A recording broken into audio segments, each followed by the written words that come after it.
What's up, ladies and gentlemen? This is Mike G from Mike G in the Morning here with Philly Chris, and we're here with another special edition of the Mike G in the Morning program for one of our Cigar Sit and Chat episodes. We've got a very special guest who's going to join us today, David Winkler, who is running for Congress here in Pennsylvania. Before we get started, I really want to give a shout out to Alex here at Sun's Cigar Lounge in Exton. It's my favorite place to sit down and hang out after a long week and enjoy a cigar. I also want to thank Alec from Snappuccino Productions for making another one of these very special episodes possible.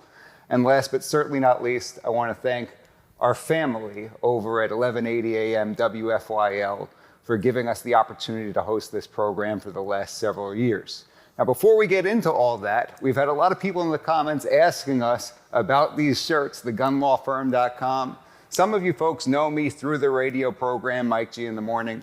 Others know me through my law practice with the Gun Law Firm.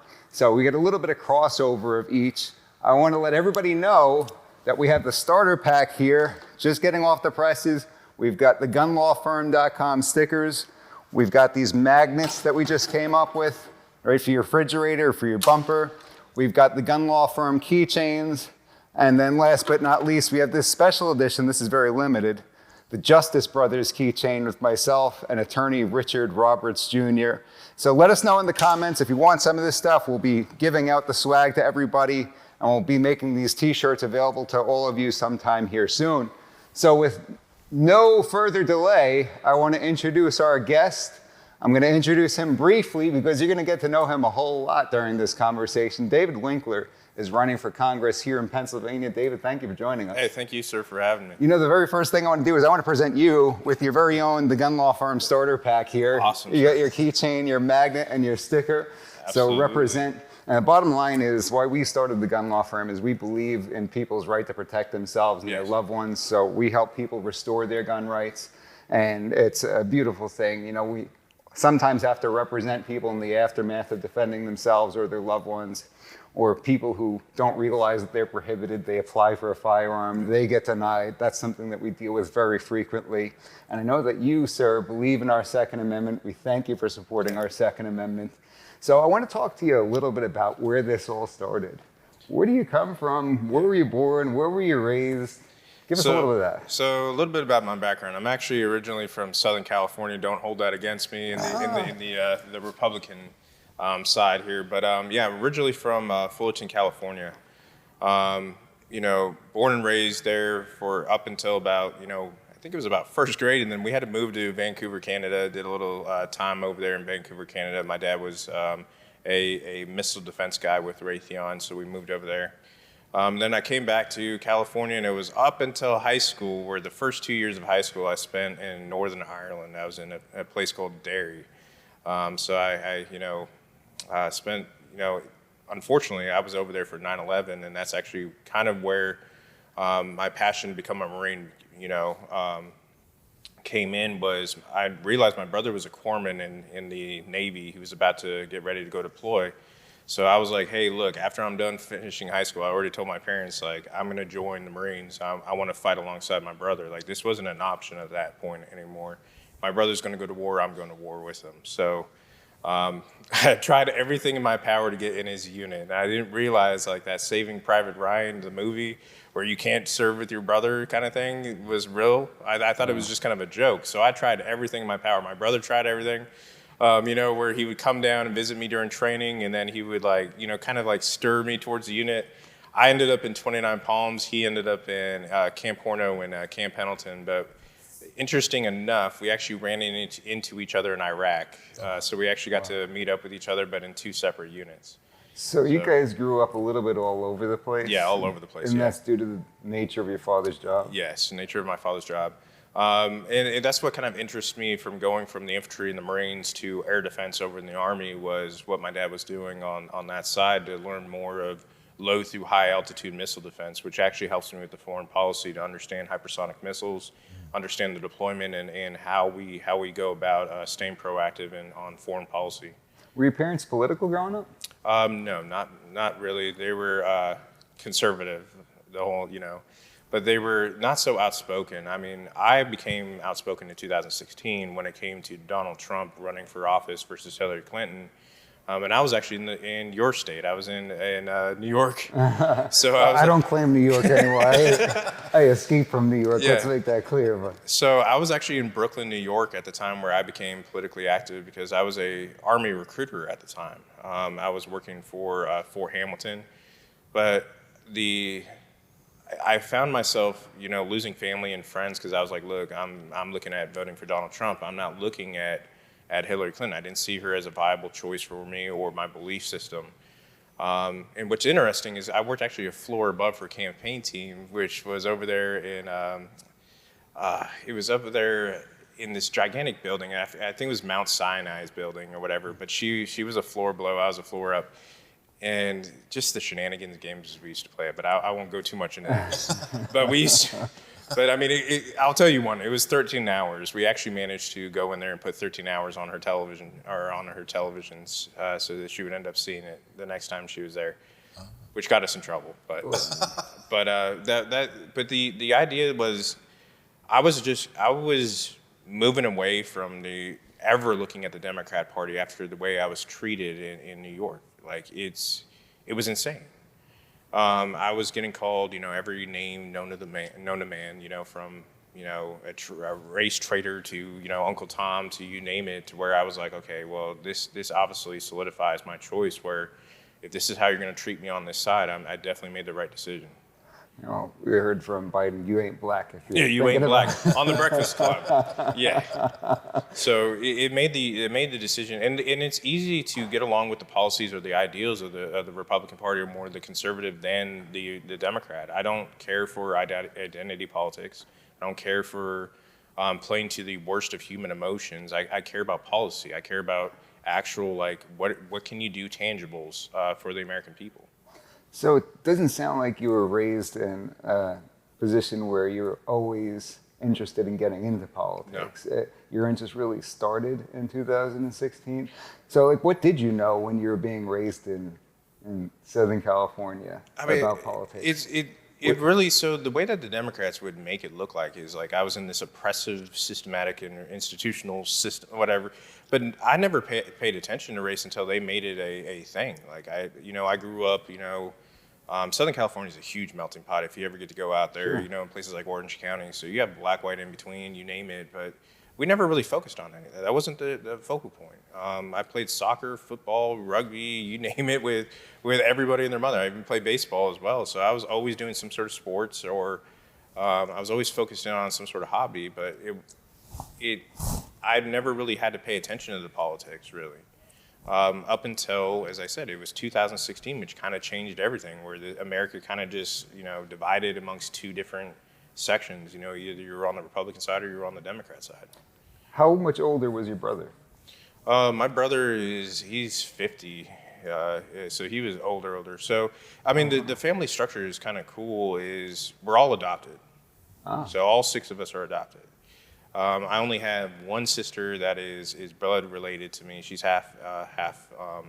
But I, started from foster care, got adopted out of the foster care system, and it's partly too why I sit on the Republican side, is this idea of American individualism and the idea of capturing the American dream, that you can go from being in that situation to achieving whatever that you set your mind to. If I can come from foster care, become a Marine, become a soldier, become a police officer, and be highly successful, then, I want to lay out that foundation for every other American to do that. Do you feel that you were told, though, by a lot of people in Southern California that the system's rigged against you and you'll never be able to do anything because of the way it is, you're oppressed? I mean, luckily enough, I was already in the Marines at that time, so I didn't really have to deal with the local populace. I was in 29 Palms, and if you guys ever been there before, that is just like out of the middle of nowhere, desert, California. So, I mean, the closest thing I got to me is Laughlin and Vegas, and then you got Palm Springs down there. So I wasn't really dealing with the people in that sort of sense. It wasn't until I went over to the Army where I, started moving, the reverse manifest destiny, and that's how I ended up here. I ended up, in Tennessee, and then I ended up in Jersey and New York and eventually here in Pennsylvania. But it wasn't until I got over here where I started seeing more of that, right? It wasn't, maybe it's because I just wasn't paying attention. I had a lot on my plate. I was after I joined the Marines, within almost 8 months, I was in Fallujah. So I didn't have time to kind of focus in on the politics. Obama's actual election in 2008, I was actually on an offensive in the middle of Helmand Province. So I didn't even know who Obama was. I wasn't really even paying attention to the presidential race. I was fighting Taliban. So I didn't have time to sit there and think about all that. As I said, it just goes back to 2016 to me. Like, it really does. Like, that's where I felt the need to say, hey, wait a moment. Something's wrong. America's got to get fixed because this division here in America is just out of control. So you said you lived in Canada for a bit? Yes. How long was that? I really don't remember that whole time frame. I was in like preschool to but I do, my sister chose to stay there. She went to UBC, got her engineering degree, and, every once in a while I'll go visit, but it's, I don't really have a whole lot of ties to Canada, but I got a lot of, friends over there that are against Trudeau over there and the way he's going about it. So where did you end up for like your high school years, let's say? So the first 2 years, as I said, was in Derry, Northern Ireland. So and then the last 2 years, I was in Southern California. So I finished out there. I graduated high school when I was 16. So I had like about a year and a half in between before I could really look at the Marines. So I went to college out there, Cal State Fullerton, and then waited and bided out my time so I could sign up with the Marines when I was 18. So the people who look back on you in high school, I guess whether it's Ireland or Southern California, what are you known as in high school? Like, who's the guy you are? The guy that I was I wasn't really with the jocks, and I wasn't with like the more, intellectually, like what they would describe as nerds. I was just one of those that kind of just stuck to myself. Like I didn't care to play to the constructs that they had there. But I would go out of my way to help out, and that's how I knew I was going to be a Marine. I would go out of my way to help out those that were being picked on in high school, where I'd be like, all right, if you got a problem with him, then you got a problem with me. Like, leave him alone. Like, that was and so I kind of felt like I was kind of destined to be that Marine where you do help out the oppressed, or you do help out those who are being bullied, in places like Iraq and Afghanistan. That's really kind of what we were doing, is helping out the villages where Al-Qaeda would come in and try to murder or intimidate them. And I'd be like, no, you got me to deal with now. Did you always want to join the military? Was that something you wanted to do? I've always looked up to law enforcement and military. Okay. That was always I felt like that was something my calling. Because after the whole adoption thing, I just have this unconditional love for America, where it's like I want to just give back, because to me it was like the most beautiful form of love. Like, I mean, these people literally just handpicked me. They handpicked my sister, and we got to go together. So I wanted to give back in some sort of capacity. That's interesting. There is something special about that when they chose you, right? And most people, they're just stuck with whatever kid they get. They get birth to. Good dad, or I got to pick you. Yeah.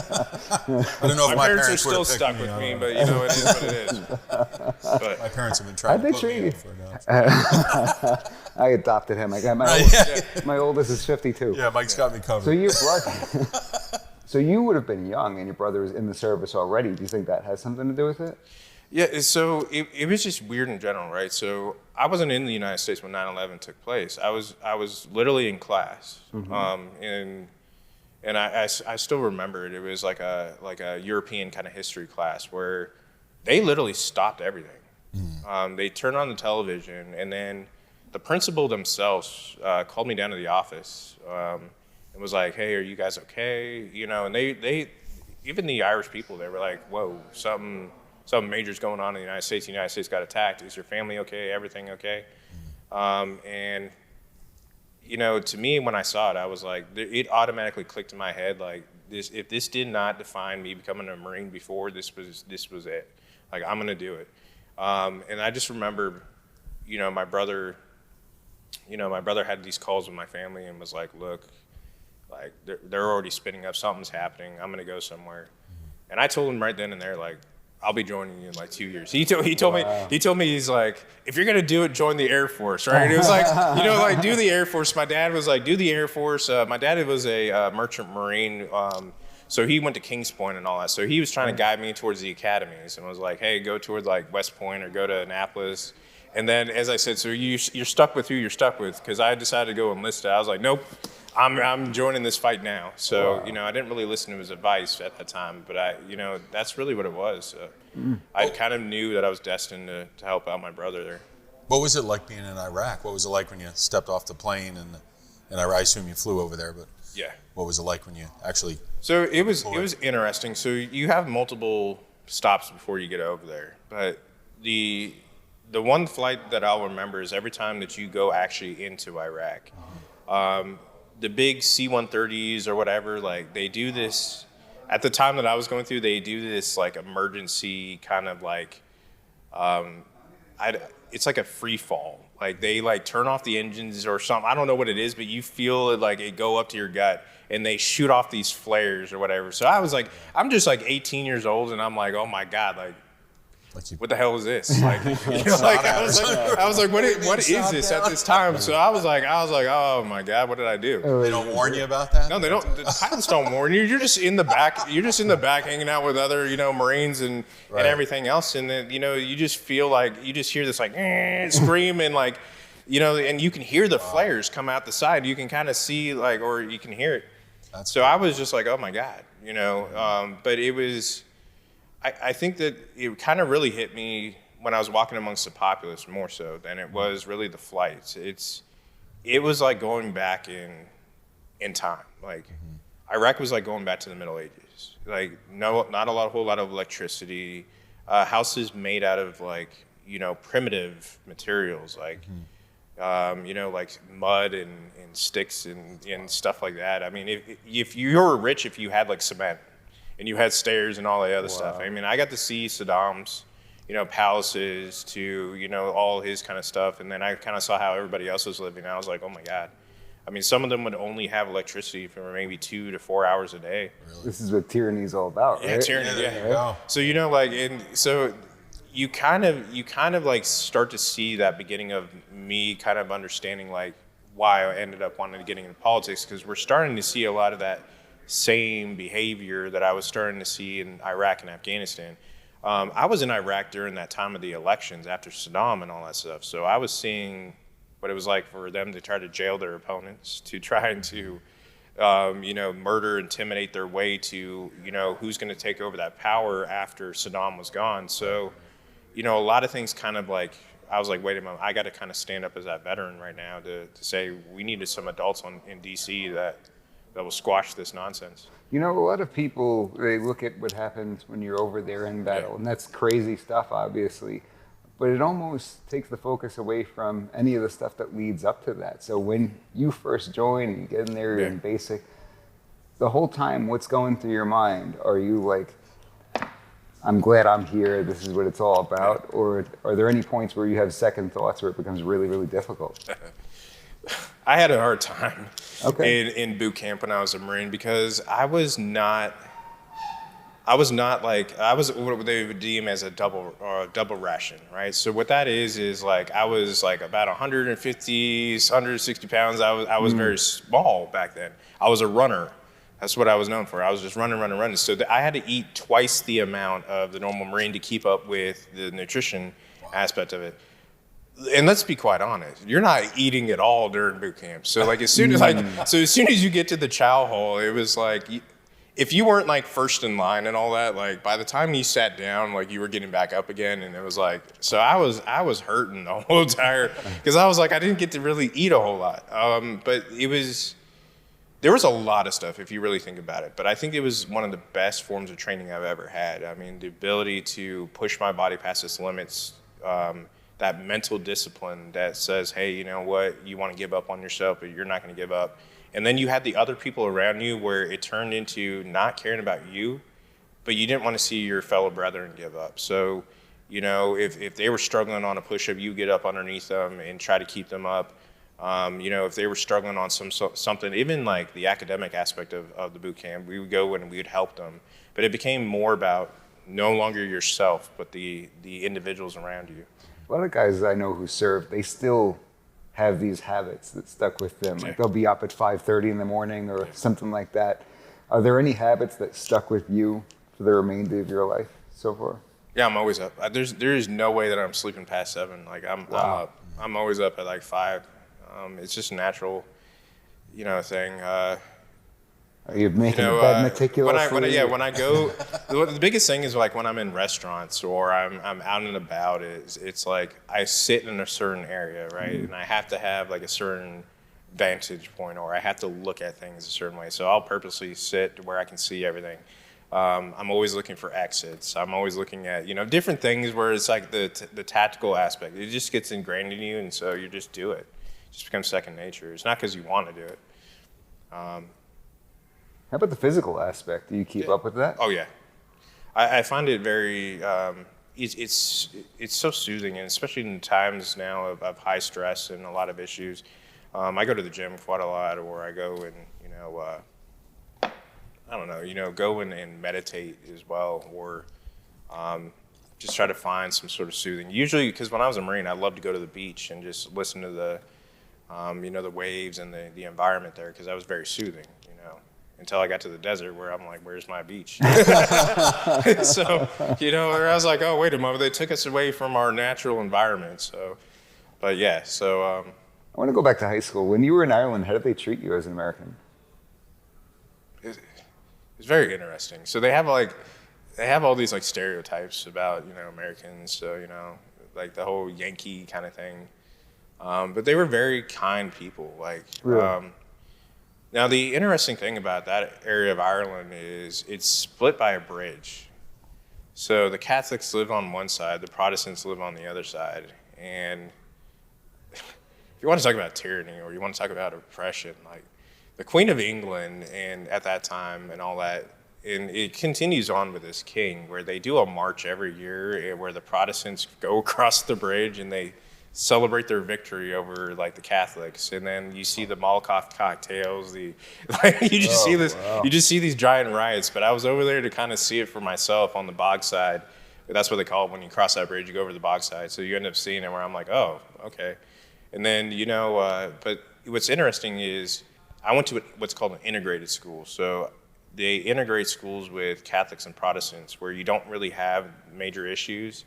It's the schools that are either all Protestant and all Catholic where you get that tribalism where it's like they go at each other, but not at the schools I was at. Interesting, because in high school you'd think it's like the football team that unites us. Like, you guys are our football rivals. You don't really think. It was one of the first questions they asked me, by the way. They're like, what religion are you? And it was one of those where I had to kind of learn real quick, like, not to say anything, because at first I was like, hey, I'm Roman Catholic. But I'm living on the Protestant side I'm living on the water side of Derry, so I was like, oh, okay, maybe I shouldn't be throwing that out there. But it's crazy. So there are not a lot of non-Christian attitudes coming from Christians?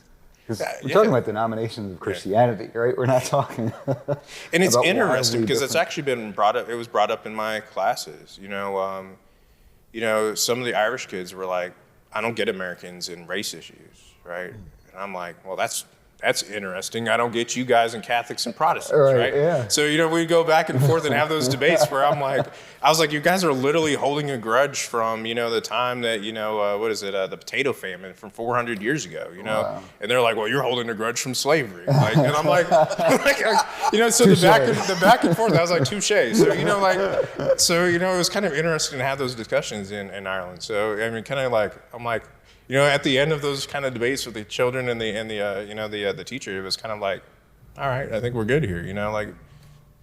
What was your favorite thing about living there?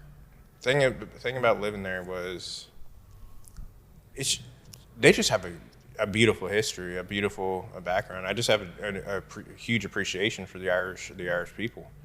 I got to do things, as I said, as a child, getting to go all over the place that most children don't. And it's one of the reasons why, as I said, I'm completely grateful or unconditionally grateful to America for allowing me as a young kid not only to go to Ireland, but we took all the trips to Italy. We went to France. I went to England. Got to see all that history while I was over there. So I grew up getting to see all sorts of different cultures. But if I were to say about the Irish people, I mean I got to learn so much, like from Michael Collins, in the going down to Belfast and as well as Dublin to go see all that stuff, to go into the Blarney Stone, which I still think is kind of a scam, from the Irish people. But because I don't know if you guys ever been to the Blarney Castle or have heard of it, but you actually, there's these there's not really steps. Like, you better have some good balance or you're not getting up to the top of that, because they have a safety rope for you to go up there. But when you get to the top of that Blarney Castle, like, you have to lean over backwards. And what was interesting is they were collecting change that falls out of people's pockets down in these drains. So I was noticing, I was just like, what is this? But the Blarney Stone, like, they don't wash it either. So I was kind of skeptical of, like, kissing the stone. I did. So it's like, it hasn't been washed for about 1,000 years or so. So I was like, yeah, I don't know about this, but I'm going to go ahead and kiss this stone. So Enhance your immune system. Yeah. So maybe it served you well for now. Yeah. So I was like, I don't know. But yeah, it was a great time. So when you're over there and you're being educated, are you reading books like Angela's Ashes, or is that kind of like Americans thinking that Taco Bell is Mexican food over there? So what's interesting is I actually love their system of education over there. I think that it's kicking our butts here. Mm-hmm. The reason why I graduated high school when I was 16 was due to their structure of school. So at a certain period of time, when you get to high school over there, what we would call high school, they start getting ready to split their children, right? So either you're going to go down the GCSE route of 10 classes a day, or you're going to take 6 classes and go off towards a trade. Mm. And so they kind of there's like this self-guiding path where you either go one of two ways. So I was taking the 10 classes a day versus because you start to go down the GCSE A levels. And so if I would have stayed there, I would end up having to take A levels, which kind of will determine whether you're going to go to school or college or not. Okay. But just imagine, it's like 10 classes, per semester. So it's not the normal 6 that we do here. Right. It's a fair amount, yeah. And they're extremely regimented. They're like college preparatory, everything was, it was like a night and day. When I came back to the United States and I was doing high school here, I was like, bored? I was kind of bored, yeah. I was kind of like, this isn't anything. And the test and the studying, everything, it was just too easy. So I was like, okay. But so when you're coming back to the United States, at this point, do you not know anybody when you get back to school? Yeah, I didn't know anybody when I came back. But as soon as I went to my school, they were like, "Oh, you can play soccer because you lived in Ireland." I'm like, "Can I?" I was like, "I don't know if that's how that works." But yeah, because they were like, "Oh, you need to try out for the soccer team because we got this kid from Ireland." I'm like, "Bro, I'm from the United States. I'm not from Ireland, bro." But I was like, "I don't know how to play soccer like you think I do." From LA.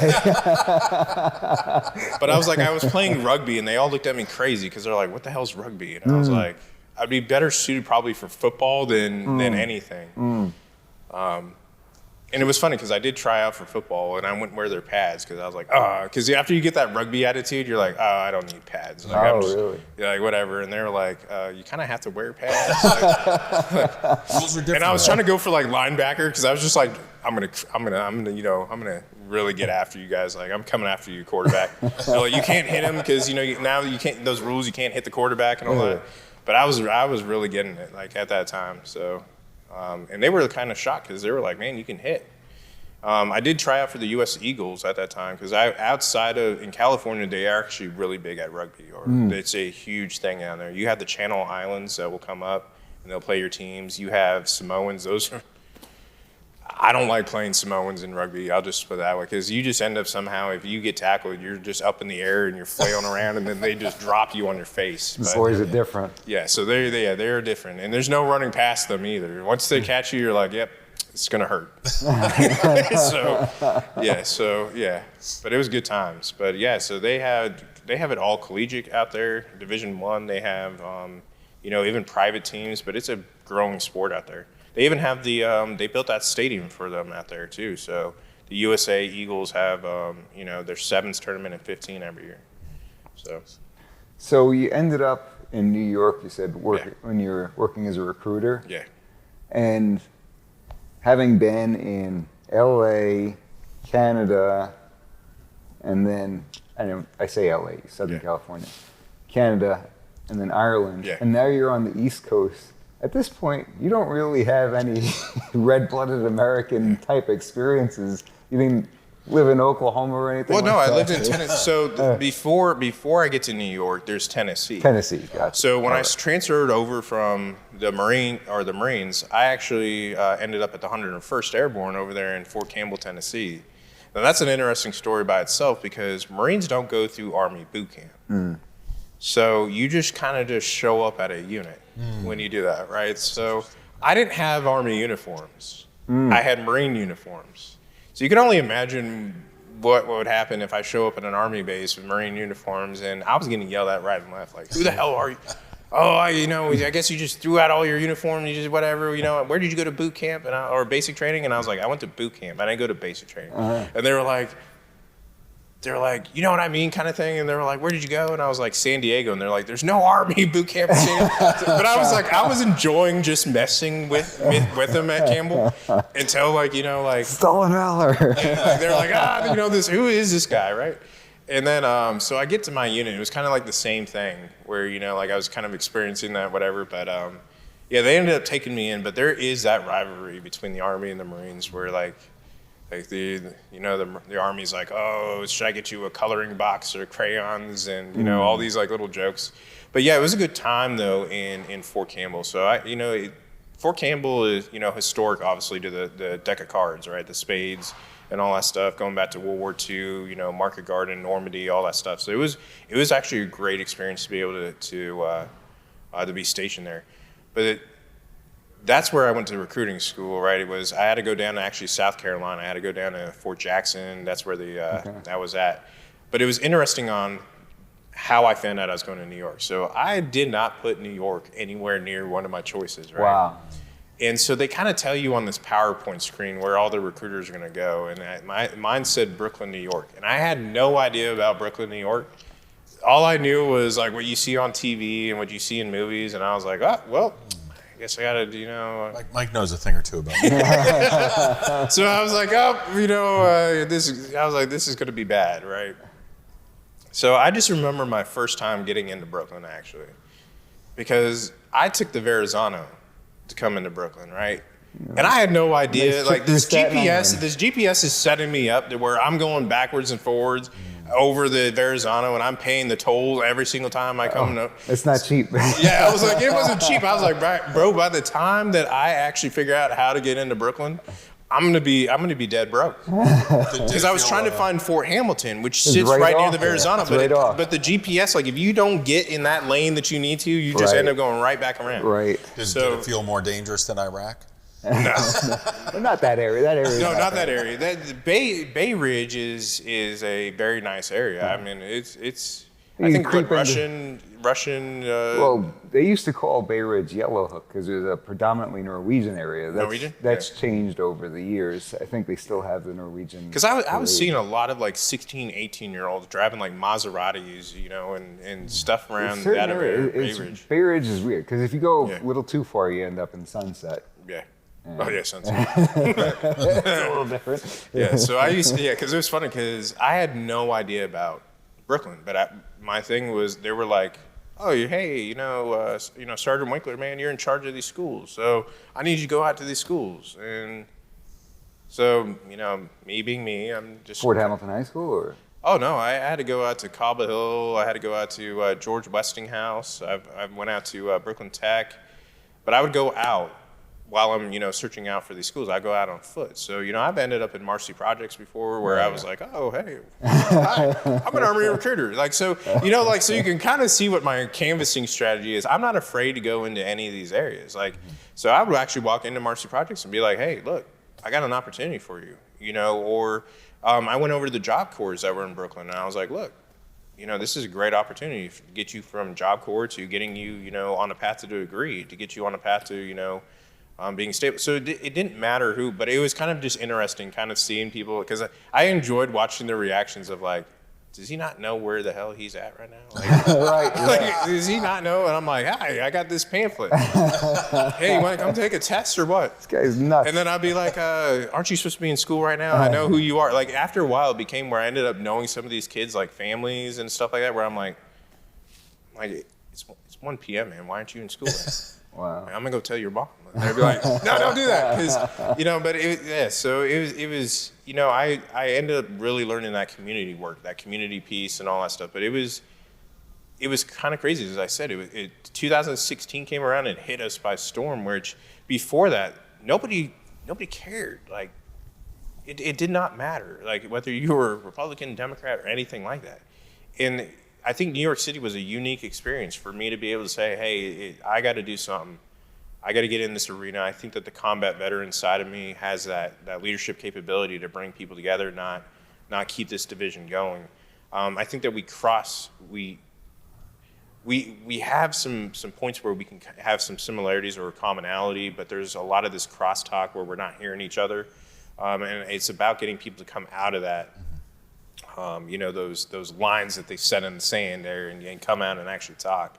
Kind of like, as I said, as I was doing as a recruiter. I used to get some interesting responses. I've gone, from families where, oh, you guys are a bunch of baby killers, to, oh, you're serving the white man's army, to, oh, you're whatever. But it was about, taking that kind of criticism and being like, okay, cool. All right, let's actually have a conversation. Why do you feel that way?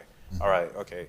And then, it was interesting. Those people that would do that, I would end up getting their kids to join the Army, because I actually would take the time and be like, no, I'm actually here to help your kid. This isn't about sending your kid to war. This is about, where do you want your children to be within the next generation, right? Because I can literally take your kid, put him in here, mentor him, which is the best mentorship for these types of kids. The best mentorship you can get if you didn't really have like the mentorship growing up, right? Because I can get them on track to getting their bachelor's degree, to get their master's degree if they want to get that afterwards, to being financially stable, to understanding financial literacy, because we literally give them classes on budgeting, to retirement, to everything. Like, so I'm like, I can get your kid to being, at least, to within a first generation, being able to look at being a homeowner, to you name it, everything that you wanted from your kid, I can do.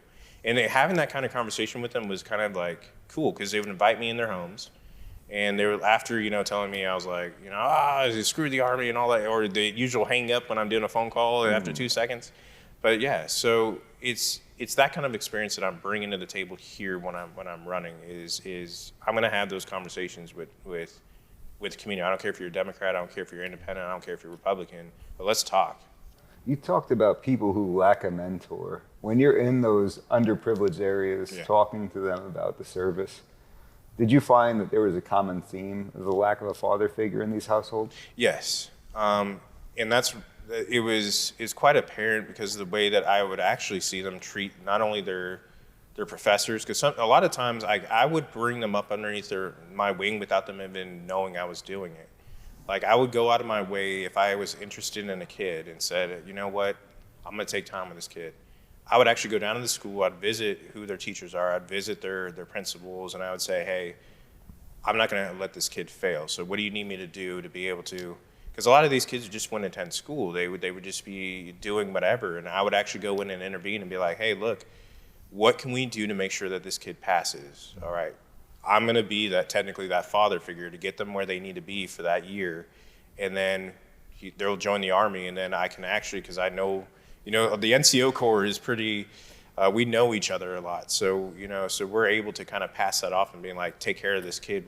And it's kind of interesting, because some of the kids I put in, I ended up in Korea with. So I would see them at the chow hall, and then they would end up thanking me and being like, hey, you set my life on track to be able to achieve what I want. And if you didn't sit there and take that time with my principal, and I would have this discussion with them, even though, at this time I'm in an operational setting, so, I'm supposed to be more strict, but I would be like, hey, I'm proud of you, kid. I'm proud of you. Like, you legitimately defied the odds, and you did exactly what you needed to do. And that's what America's about, really. You talk about getting an education. Did that cross your mind when you were in the service? No. Not at all. You were about being there. Yeah, it was about the experience of being a Marine, right? It was about, I wanted to war fight, right? I wanted to be that infantry guy. I wanted to be whatever. But it was my mentors that were like, that's all good and fine, but the uniform comes off, right? And, that was that, sergeant major or the captains and all that. That'd be like, that uniform comes off. so go attain your degree, and it's completely free. So, and if it wasn't for them not only telling me to do that, but they would actually walk us down to like to the colleges and be like, sign up. All right, we're going to give you this set of time to go do that. It was the same thing even with like retirement, where they're like, you guys are going to put 10% away. Like, it's not a choice. Like, even though technically they couldn't do that, but they would kind of like put it in an order, like, hey, just go do that. But if they didn't do that, like, I probably would have been in a, maybe like in a worse condition, I guess. But I'm in a pretty good condition right now because of their mentorship, and I that's what I did, was pass on their advice to everyone. It's kind of like, it's meant to be passed on. Like, you don't hide that knowledge. Once somebody kind of ingrains it in you, you got to kind of pass it on. That's proper leadership. And I'm even seeing the ones that I train, they're passing on kind of the guidance I gave them. It's kind of like watching your prodigies kind of grow up, or your people grow up, man. And it's that's what I love about this arena, right? Trying to join Congress isn't about like a personal gain for me. It's about trying to see the work of the policies benefit the people, like being able to go from DC back to the district and seeing the growth and the progress that solid policies can bring, right? And I know you'll probably go into that kind of subject later, but there's a lot that I'm trying to bring back to Montgomery and Berks that I believe within one congressional session that we can see some major changes. Yeah, before we get to that, though, you're talking about how they steered you in the direction of education. Yeah. What was that like? They were dragging you there. It was kind of like dragging there, because I'm like, I want to be the best team leader that I can be. I want to be the best squad leader I can be. I want to go to sniper school. I want to do this. I want to do that. And they're like, that's all great and fine. But they were like, focus on education, right? Make me more well-rounded, or because the non-commissioned officer corps was actually leaning towards that way anyway. They wanted more than non-commissioned officers to be, or like the sergeant types, to be more college educated, more more formalized schooling. So because to attain certain ranks, you ended up having to get that. So that's what they were steering me for. And I just didn't know it at the time. Was like, I want to see you become a sergeant major, or I want to see you become a first sergeant. So I was kind of, that young, like, no, I don't want to, I'm going to do what I want to do. Like, and so I ended up doing it. So, I have zero student loan debt. Like, the tuition assistance every year that I used helped me get really, really close to the degree. And then I finished out at Vanderbilt University when I was in Tennessee, and I didn't pay a dime. Like, my GI Bill took care of the rest of what, my tuition assistance already took care of for me. How'd you decide what to study? Process of elimination? It was kind of weird, because when I was, on base and all that stuff, doing the schooling and all that stuff, it was just knocking out all my general eds. But I just really just wanted to do business, because I was already in that kind of leadership. Like, I was like, it kind of just already focused on what I was doing, kind of. So I just went with a business degree. So. Are you talking to your dad at any point during this? Is he giving you guidance? Yeah, my dad is like, civil engineering and mechanical engineering, and I'm like, I don't. That's just not me. What's Dad. his background? So as I was saying, I know you said Raytheon, but what he actually do? came from Hughes Aircraft before Raytheon. So we're talking about back in the day when good old Howard Hughes. So he, Raytheon bought out Hughes Aircraft, and then he kind of just fell into that. But his background is civil engineering because of the Kings Point the Merchant Marine Academy. That is a huge engineering school, and they're considered still part of the military, but they're not one of the 5 branches of service. But they ship everything over during times of war and all that stuff. But they're still the only academy that actually can have a battle flag. Because of World War II, they were actually in battle as an academy. So interesting history about that alone. But so he did Raytheon, but he also got a Juris Doctorate as well, just randomly. Oh, wow, for fun. Just randomly. I was like, okay. I can think of better things to do for fun. He's to be got honest 2 with you. PhDs as well. So 2 PhDs. yeah, so he's all about education. That's a and so genius. it annoyed me. It annoyed him actually that I was like, whatever. Like, I'm gonna do whatever. He's like, you need a, and I was like, I think I'll stop at the bachelor's. You're gonna get 9 degrees, son. Yeah. So my sisters are the ones that were like, I got a master's here, and I'm like, and he's like looking at me still like, and I'm like, I don't know. Gotta catch up to your old man. I gotta catch up. Yeah. I don't think I'll ever catch up to him on that. Like that is just staying in school like your whole entire life. Yeah. So. Well, one was in behavioral science, so the PhD. So I mean, he definitely used that as a kid because he tell me that I'm, oppositionally defiant. So throw out, these little textbook terms, to get me. But yeah. Oh, then from the JD, he tells you about how you're being negligent. Right? Yes. Yeah. So he just switches it up. It's funny, and I presume you have a great relationship with him to Yes, this day. I got a great relationship. They're doing really well. I have to tell him to stay off his John Deere. I know he's getting up there in mid 80s where he's just out in the backyard. I don't know what he does out there, but he swears he's just gardening and all that. But like I just see like bags upon bags of different things going back there, and what do you call it? He's always planting macadamia nut trees where I'm like, how many other trees do you need back here? But I'm like, just relax. Like you're in your mid 80s. He's getting ready. And then he won't listen to me. So it's kind of probably like, the reverse now where they won't listen to their kids. Right, yeah. So it sounds like he's one of those guys though that can't stop. no, he can't stop. He's got to do something. And if he did try to stop, he'd be miserable. Yeah, he'd be miserable, yeah. Yeah. And then my mom just plays, crosswords all day, and then she eventually goes down and plays canasta and, with her ladies, and I swear she just swindles them all out of Social Security checks. But she's just a great canasta player, man. She always wins every single game with them, where I'm like, you're just hustling these ladies, man. You're raised by a couple of brilliant people, huh? Yeah, brilliant. And are you able to, you get many siblings, you said, right? Yeah. And you able to keep in touch with all of them? It's Yeah, I mean, probably difficult, we're right? all on the four corners of the United States. Yeah. I got, my sister, and I got a sister and a brother that still lives in California. I got a sister who got smart and moved to Texas. And then I have, one that lives in Canada, and then one's just all over the world doing, business stuff. So. Are they like-minded politically, or No. Oh, really? Oh, that makes it fun at the table. So it makes it fun when I go back. I have a brother that's a progressive left. So and he's the corporate guy where I'm like, I just love, bugging him about Trump and all that stuff. When we're sitting at the table. Do you ever get to have any, real deep conversations about that stuff and get to the heart of the issues, or is it just? No, he usually gets emotional, and he upset. throws something and walks off, and I'm like, yes, I won. And then my parents are like, David, why do it's always that fun, that dinner environment where everybody kind of throws out. Yeah, it's fun. Because I would think that if we could get to the heart of a lot of these issues, that we agree with a lot more than we would at least think, right? Or Yes. at least what you that's see the from the truth, media yeah. from afar. I think that the biggest divider is media.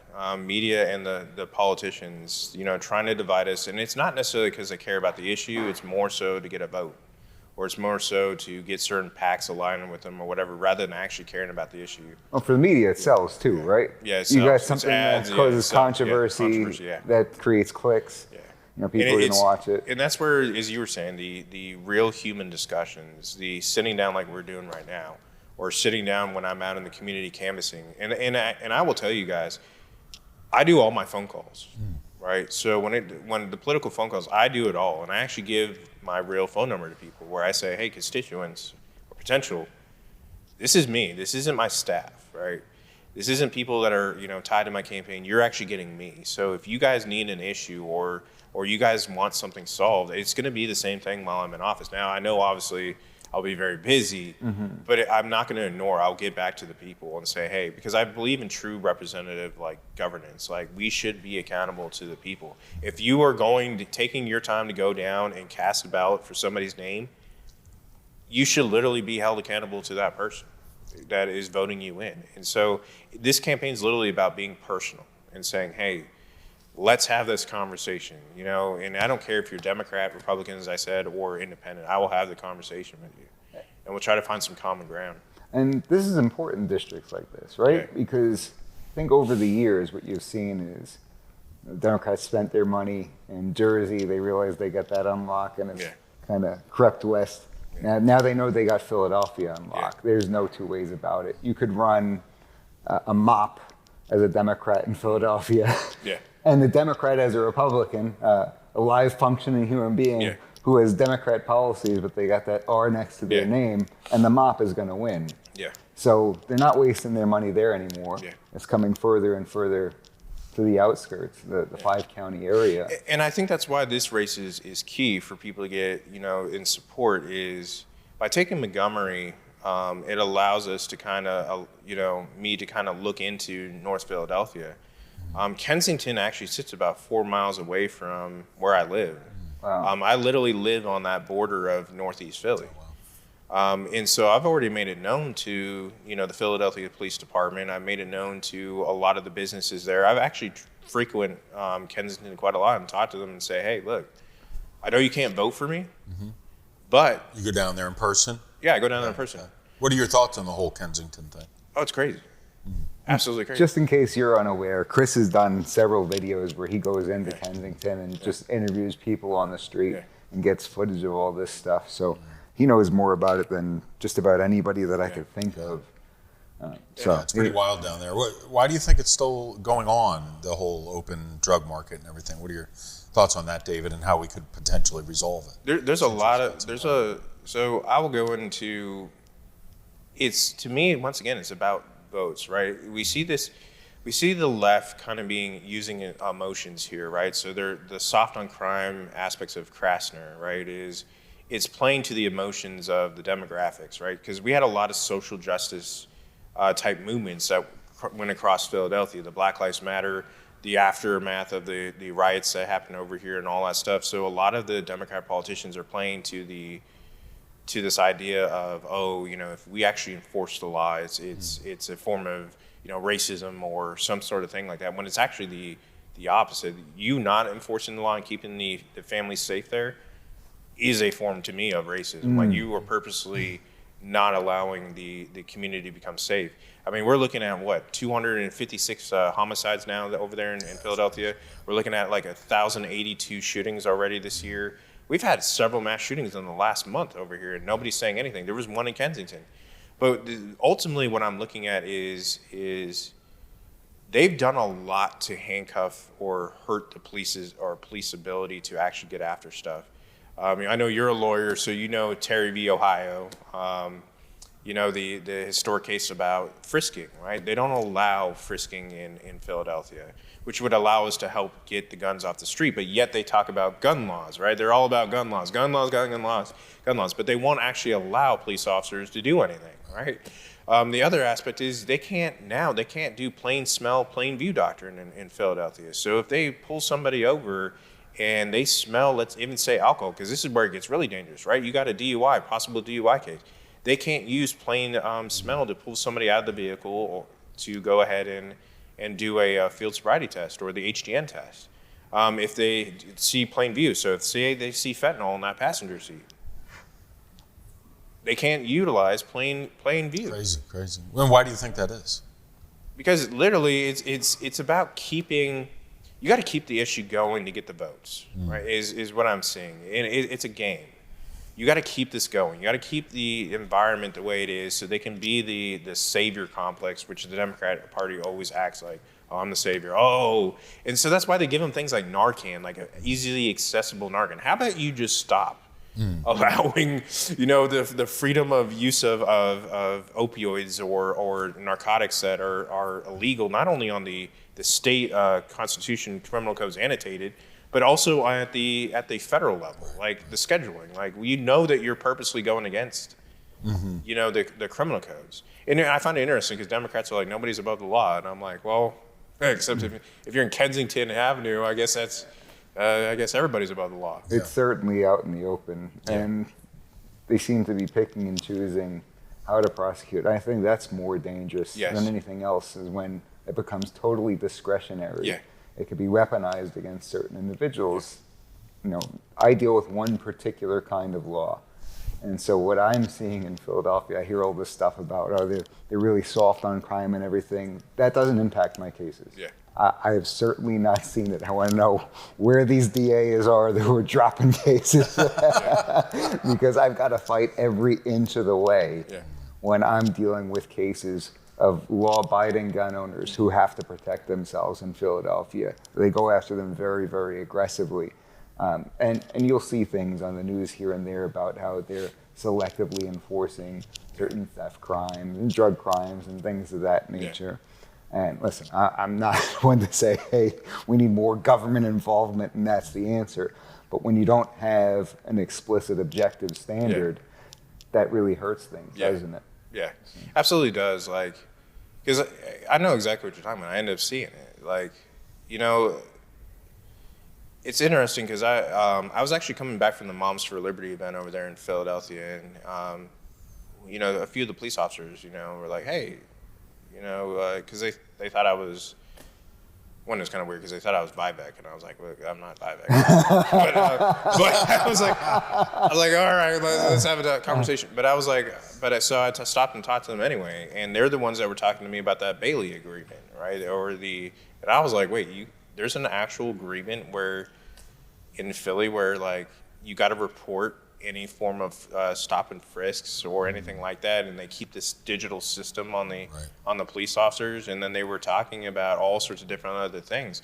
They were talking even about guns, where they were like, if somebody ditches a gun outside of the cop's view, like they can't use it later. And they were like, so essentially what I was saying is their morale was dang near in the toilet. Like I've never seen cops' morale that low before, where they were like, I'm just looking forward to retiring. I'm just looking forward to getting out of here. Even the ones that were like at the actual hotel were like, I'm just trying to get out of here.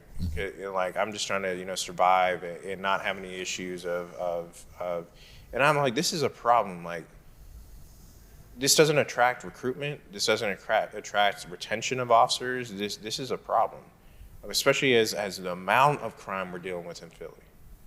It's insane. It's crazy. It is crazy. And on one hand, you could say, well, start enforcing the law, arrest everybody. But I think there's clearly a deeper cultural issue that we have here.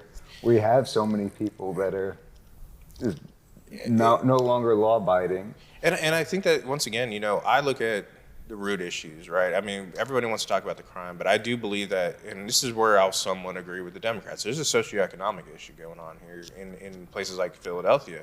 I mean, when you're talking about 22% illiteracy rate coming out of the schools, and people are literally these teachers are literally passing kids who cannot read and write to the next grade, because they're afraid of being labeled as racist or labeled as something that, you know, some sort of like, you know, thing that they got going on nowadays. I don't know, you know, some sort of phobic word that they come out with. But it's like they're afraid to do what's right. And then on top of that, there's a lack of serious opportunity over there in those areas.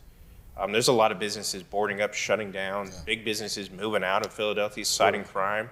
Like there's a lot on there that we can deal with, where at the federal side, what I'm actually looking at, and I know because we haven't talked about policies yet, but I'm literally looking at trying to get and mandate through form of legislation that our schools across the United States bring in trades, right? And similar to the way I saw in Europe, which was there's a certain path. Not every kid wants to go to university, right? But if we can bring in like the car mechanics to the HVACs to, you know, to plumbing, to whatever it is along that track of high school, by the time that they graduate, they got that certificate, they can start becoming an apprentice or do whatever. I think that it would actually help out Northeast Philadelphia rather than what we're seeing here, in the sense of a lot of these kids are just not making it in college or university. So allow them a different option, because they won't allow military. Because if you go down as a military recruiter to any of these schools in Philly, they'll be like, no, you're stopped at the door. So you really cannot, you know, offer them the military. It is interesting though how it seems like the options are university, government assistance, illegal trade, and they've really pushed these trades that you're talking about as sort of less than, which is absurd. It's definitely not less than. Not even close. I mean, in fact, they were kicking everybody's butt during the time of COVID. Exactly. Like, so, I mean, you're looking at 6 figures easy for a lot of these. HVAC definitely, but I believe that the younger generations, they're very technical. If you ever deal with these kids, I mean, they're always on their cell phones. They're always on their computers. A lot of them, can mess with coding, programming, all that kind of stuff. Why not offer that to them in the form of education in schools? They get their certificates and then they're able to help out. I think even a lot of businesses nowadays are very technical, more so than these generalized, degrees that we end up getting, from universities. They want more technical.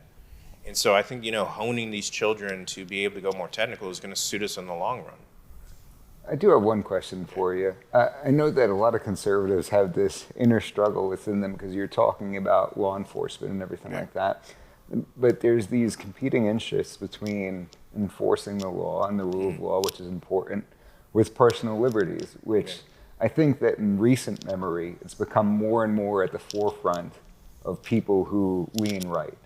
Years ago, it was really the liberals who were all about personal freedom, leave us alone. But we see more and more people on the conservative side say, yeah, you know what? Our whole thought process is big government is bad, so we don't want the government to have too much power. How do you internally deal with those competing interests? Because, I hear about law enforcement having too much power. That always gets my antennas up. Well, I mean, you're an attorney. you're an attorney, so listen. Because someday I won't be an attorney, right? I've got a limited window of opportunity for my profession because of very high stress occupation. Someday I won't be an attorney, and when I'm not an attorney, I want to be left the heck alone. To be honest, it's just funny because I've been there with especially with the defense sides of attorneys, and when I was law enforcement, I had a great relationship with all the defense attorneys. As soon as I, come in, maybe I have like a DUI case, I got to go speak in front of or I got to go and testify. They always try to look to see who is the arresting officer and whether or not they really want to challenge what we got going on. And it used to be fun. Oh, you're talking about in the Stagmas, you're like, this guy blows it every time. So I loved arguing that the HDN or then the Stagmas test and all that stuff, and it was funny. You're talking about the smell. There's a bunch of different factors they go into, right? Glassy eyes, slurred speech, and I'm not a DUI attorney, but this is stuff I overhear from Rich. They will literally on videos be like, they'll clock it and be like, he was 4 seconds and a half. You know what I'm saying? I'm like, get it. This isn't going to work out for you too well. But so that I'm just saying we have that great relationship between law enforcement and the attorney side. But the thing is there's got to be a balance. Even when I was a law enforcement officer, there's a certain amount of discretion that you use as an officer. Now there's certain types of, violations that you really can't play with or you can't mess with, right? Things like DUIs or even on domestic violences and stuff like that. There's certain ones you're not able to, because of the seriousness of that crime. But for a lot of the stuff, I felt like, maybe call me a little bit a leftist, but there was things where I was like, this will ruin a kid's life. Sure. Right? And I think that that's where we can actually sit down with the left and say, hey, we need to fix this in the form of maybe we can try to fix it federally, but this is more of a state issue of looking or reopening the state criminal codes and kind of having that conversation. Because I'm looking at things like possession of marijuana where that absolutely will destroy a kid's life. But the officers do have latitude there. There'd be that's the problem. When you leave it open to discretion like that, then you run the risk of the government having too much power to pick and choose when they do enforce it and decide to ruin that kid's life. And that's where we have to have those discussions as lawmakers, where it's no longer really an officer's thing, nor is it what do you call it? They didn't sign up for that. Why should they be tasked with that? It's just the legislators not doing their job, no? The legislative intent. It all comes down to that, or removing that off the books. Change the law. I thought that's where Trump was going with the whole marijuana deal, because when Obama was in office, they weren't enforcing this at the federal level, and Trump's position was always, if it's on the books, we got to enforce it, and people were looking at, he's a jerk, he's going to prosecute all this marijuana stuff. I thought he was thinking ahead, saying, okay, well, we've left this on the books and left it totally in the hands of the government to use discretion. That's not good. So I'm going to force their hand by saying, hey, we're going to enforce these nonsense laws unless you get off your butt, legislators, and do your And that's job what and should fix actually, this. that's what should absolutely happen. In the absence of lawmakers doing their job, people should be enforcing what's on there to get the lawmakers off their butt to make those changes, right? We see it all the time with immigration. There are sets of laws that are already on the books, and we're already using discretion of what we want to do and what we don't. I mean, when you look at the United States Code, it's very clear, through 1324 all the way through 1327, what needs to happen if you illegally cross that border, right? You also look at the Immigration Reforms and Control Acts. You got a bunch of different acts. They're just not being enforced. And so, to me, as I said, if we want change, the lawmakers got to do it. I think one of the best scenarios of this was Ketanji Brown's nomination hearing, right? Where you kept hearing the legislators from, the Republican side, speak to, well, you let these child, sex offenders and all this stuff off with a lesser than.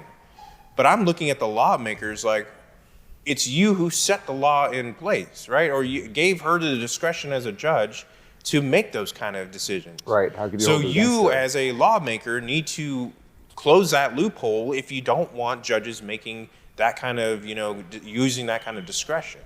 Right. And so at the same time as I wasn't for Ketanji Brown, there's many different reasons outside of that, which was, one, I believe in equal opportunity. I believe in EEOC, where if there's a position available, you open up to everybody to compete. You just don't narrow it down to a black woman and then have that, because I think you did an injustice to Ketanji Brown. If she was the best of the best, let her compete amongst her peers. And people are always going to say, well, she only got that job, rather than look at her qualifications. She's going to end up looking at that herself like that. That's what you want to avoid. You don't want her to have to feel that way. Yeah, no, that's a good point. Yeah. Let's talk a little bit more about the African American community. Yeah.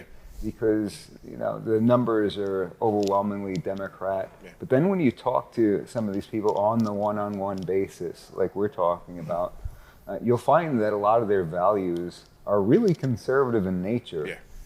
Where do you think that all comes from, that they consistently vote Democrat? And it's something that hasn't been broken, who knows how long. I think it's decades. Somebody knows how long. That's a stupid thing to say. It's like decades and decades of manipulation through politics, right? I sit amongst the the Black conservative sphere where we talk about things like Lyndon Baines Johnson's Great Societal Programs, the breaking up of the nuclear family or the Black nuclear family, which in turn what ended up happening is the upright or the putting up the single mother, right, and saying to the single mother, you can't have a father in the home, or else you're not getting these subsidies, or you're not getting these different programs we have to offer, which I believe actually really truly hurt the Black community. You predate 1960. The Black nuclear family was a powerhouse. They were doing pretty well economically. Afterwards, after you dealt with, as I said, Lyndon Baines Johnson's Great Societal Programs, you had to deal with that. So I think that there's, you look across these Democrat cities or these inner cities, even including Philly and all that.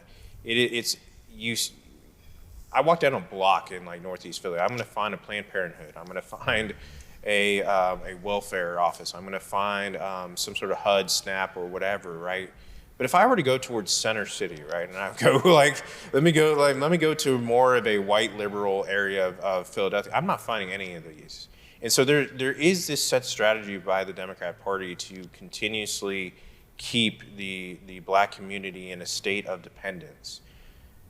And you're right in the sense of how we think as Black conservatives, right? So we are all independent anyway. Like, we all want independence. So it doesn't make any sense why we want big daddy government. Like, we all want to be like, we all want to be free from any sort of, because I see it all the time with business owners, like Black business. We don't want government in our stuff. I see it every day with just, having these communications on IG. I have this quite a lot on IG, by the way, where I debate actual Black progressives all the time. Really? Yeah, I debate them all the time where I'm interesting, right? because they're always like, oh, capitalism and all that, right? But I always find it funny because those are the guys that are always driving Lexuses and and they got like $1,000 smartphone in their hand. Right.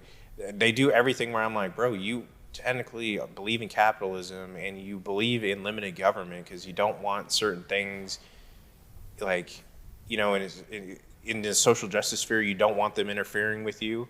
So I'm like, okay, that's limited government. So you have to like sit there and describe to them. They're like, oh, okay, I kind of understand, but those are like influencer type people, right? That's kind of like how like the generalized, they may speak, but that's kind of like what I've been dealing with since 2016. But you slowly wake them up by giving them like, you don't tell them how to think. Right. You just kind of like say, hey, wait a moment. Here's really what has the Democrat Party done for you?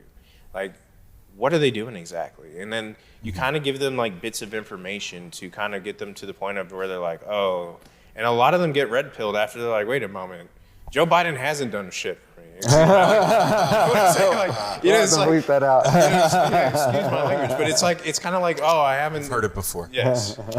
So it's like, wait a moment. Because we always debate the topic of HBCUs. It always comes up, right? HBCUs. Well, Trump, he only gave this certain amount of money towards HBCUs and permanently. Joe Biden did this. And I'm like, he gave emergency funding. It wasn't like he permanently funded it. He only gave emergency funding to HBCUs. Trump was the first one to give permanent funding to the HBCUs. Yet he's somehow a racist. So you have to sit here and have these tough conversations. But eventually, like, I feel like we're winning on the topics.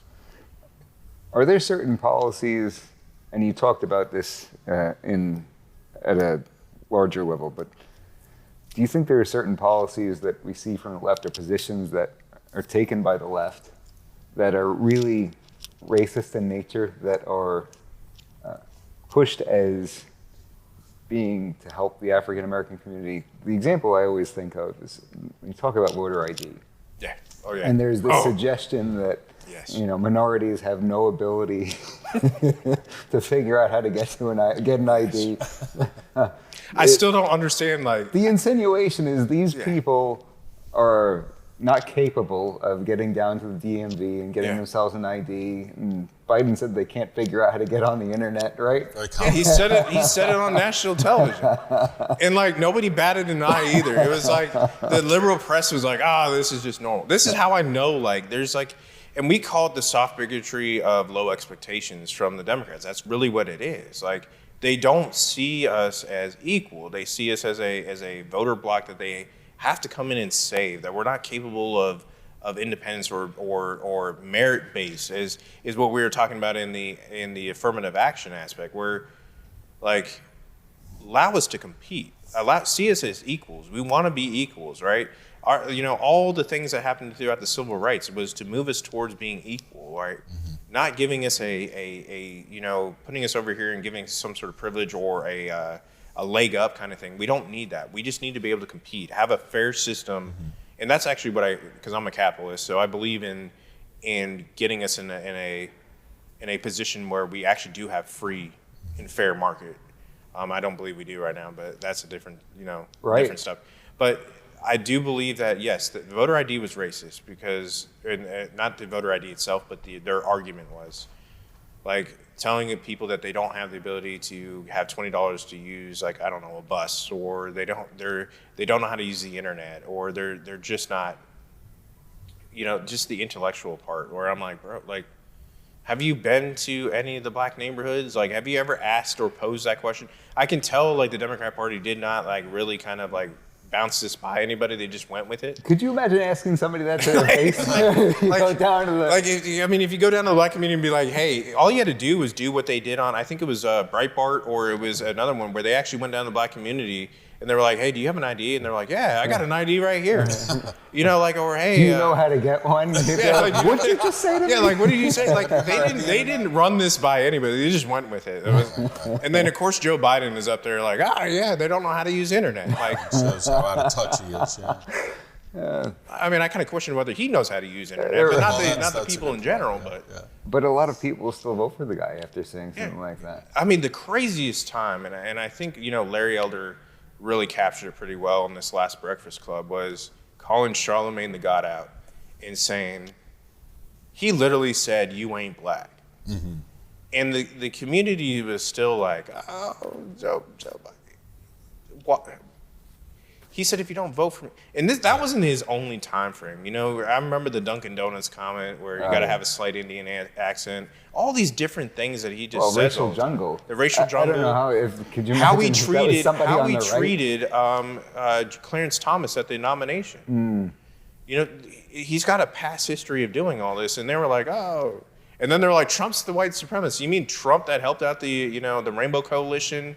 You know, it has the Ellis Island Award, has all these things he's done with the black community. In fact, you know, the rap gang used to sing or speak his name in a lot of different, rap songs. You know, The Apprentice.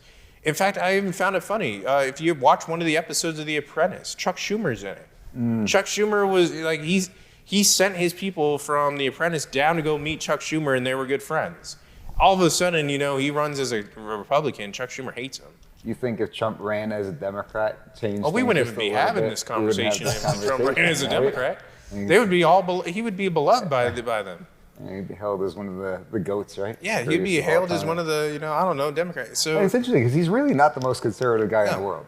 No. You look at his policies on an individual level, this guy seems kind of Democrat for me. Yeah. But because he's got that R next to his name, they really, really, really go after him. So what are some of the policies that get you going in the morning? Because you're putting a lot on the line by doing this, right? Yeah. Obviously, you're putting yourself out there. You're going to be subject to a lot of criticism. Yeah. We've seen this with all kinds of different elections where they bring up really horrible stuff, lies about people. Yeah. And you're doing it anyway. Yeah. Why are you doing it? I believe there's a duty to do it. I believe that, my oath doesn't ever expire to the United States. That oath, as I took as a military member, I was and still am willing to, put my whole life on the line for the Constitution and the belief in the American system. There's nothing like it in the world. We are literally the last bastion. I've been all around the world, and there's nothing like America, and it's worth protecting. And it's worth keeping, that Constitution alive, or the constitutional principles. So that's one thing. The other thing is I have literally a deep love for all Americans. I don't care who you are, where you came from within the American aspect. And it's about just seeing them, or even because I get joy out of seeing other people succeed. I don't like seeing people fail. And I think that's actually opposite of what's going on in DC right now. People are like, I get to see people fail so I can get more money and I can get in office. I actually want to be a problem solver. I want to come back to the district and see people succeed, and be like, look, gas was $4 now. It's I don't know. Hopefully we can get it down to $2. I don't know. We got to do things like that, like the grocery store. It's insane. The average person is hurting here when it comes to, just normal living costs. I just want to be able to get in, do what I need to do, and get out. This isn't about me trying to stay 20 years, by the way. It's literally I just want to get in, do what I can, and get out, and then go back to my normal civilian life of doing what I do. So it's crazy.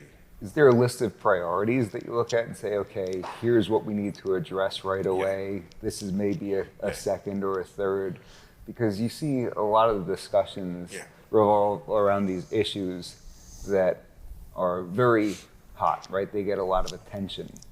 It might be something like, transgenders in sports or something like that. Oh, see, I don't focus in on a lot of that stuff because I try to focus on what do the people need immediately right now, right? A lot of these, because you're right, a lot of these things will be great sound bites and they get out to I don't know, the major whatever. But I care about what hurts us right now, which is the economy aspect, right? The everyday thing. So, so there's a lot of different things I'm actually looking at within that. One is trying to bring jobs, being a jobs type lawmaker where I come in and I try to help foster the economic growth, through having those conversations with the Fords, the GMCs, the Teslas, the Also having, going down to those energy plants we have here and saying, hey, what do we got to do to keep you guys open, help you guys out? Because I want to be I want this area of Pennsylvania to not only be successful, but I want us to be the place where people come to. Like, you want to set roots here in Montgomery and Berks, and I want us to be the biggest exporter of American-made goods. Like, I want, us to be able to be like, oh, hey, be like Pennsylvania, or be like Montgomery County, be like Berks. The other thing is I'm trying to get after what Congress has failed to do for a long time, and I think you're going to like this, right? I want to start enforcing that Article 1 power of the Sherman Act and the Clayton Acts underneath, the Commerce Clause. I believe we got a problem with things like BlackRock and Vanguard and all those things like that, putting across ESG policies and all these other things that do not suit even the corporate realm. Like, corporate America can't get out from underneath BlackRock and Vanguard's ESG agendas. Sure. Because it's what I see going on in corporate America is that they're trying to move us more towards like a global, World Economic Forum kind of thing, and that's not what America is. America needs to be its sovereign self. We take care of America first. We don't need to be doing all this global stuff. Mm-hmm. The other aspect of that is we need to free up the market, right? We need to actually allow the small guy to be able to compete. So, that's why I brought up Sherman and Clayton Acts, which I don't think is enforced enough by our lawmakers, which allows us to go after harmful mergers, acquisitions, and monopolies. And I'm going to be that guy that does that, where I'm going to, in the oversight committee, that's what I'm trying to get to, is the oversight, so I can have that kind of, even on some of these financial ones, where I'm going to get after that. I didn't think that we were going to get into a deep conversation about antitrust law today. But yeah, so I'm one of those where, because you asked because I don't care about these, and I'm not going to say that they're surface level, but there's a lot of these issues that are made to distract us from what we really need to get after as lawmakers. Like, we got a 13% approval rating bipartisanly in Congress, right? That means that whether Republican or Democrat, they're not doing their job. Right. And what most people care about is literally what gets them through the week or, the day for some of these people, living paycheck to paycheck. We have to fix that. How do we go after those policies that BlackRock and Vanguard are doing with the ESG stuff? How do we resolve that? It's within Article 1, actually getting these people to enforce the Article 1 powers. The other thing is, I absolutely, through policy, would be looking at anti-lobbying laws. That's a part of the problem within America right now, is the amount of lobbying coming from these investors, like, or these PACs, to you name it, where it's, when you go, like, every election is really not about the individual. It's about getting the max donor, or getting approaching PACs instead of approaching somebody's door. Right. And saying, hey, vote for me, versus, hey, if I know you're going to give me $6,200, I'm going to go approach you.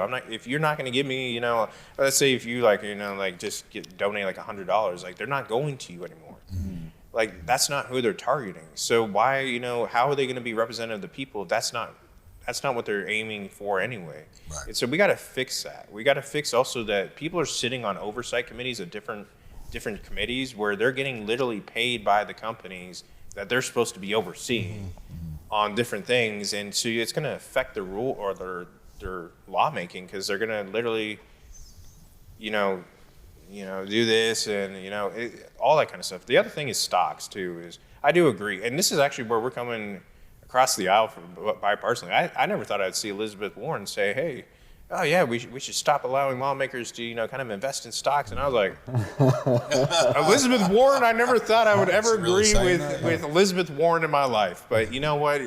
Kudos to you. They should just start creating mutual funds that track different politicians' investments. Yeah, seriously. Yeah. I got my money in the Pelosi fund. Right. Yeah.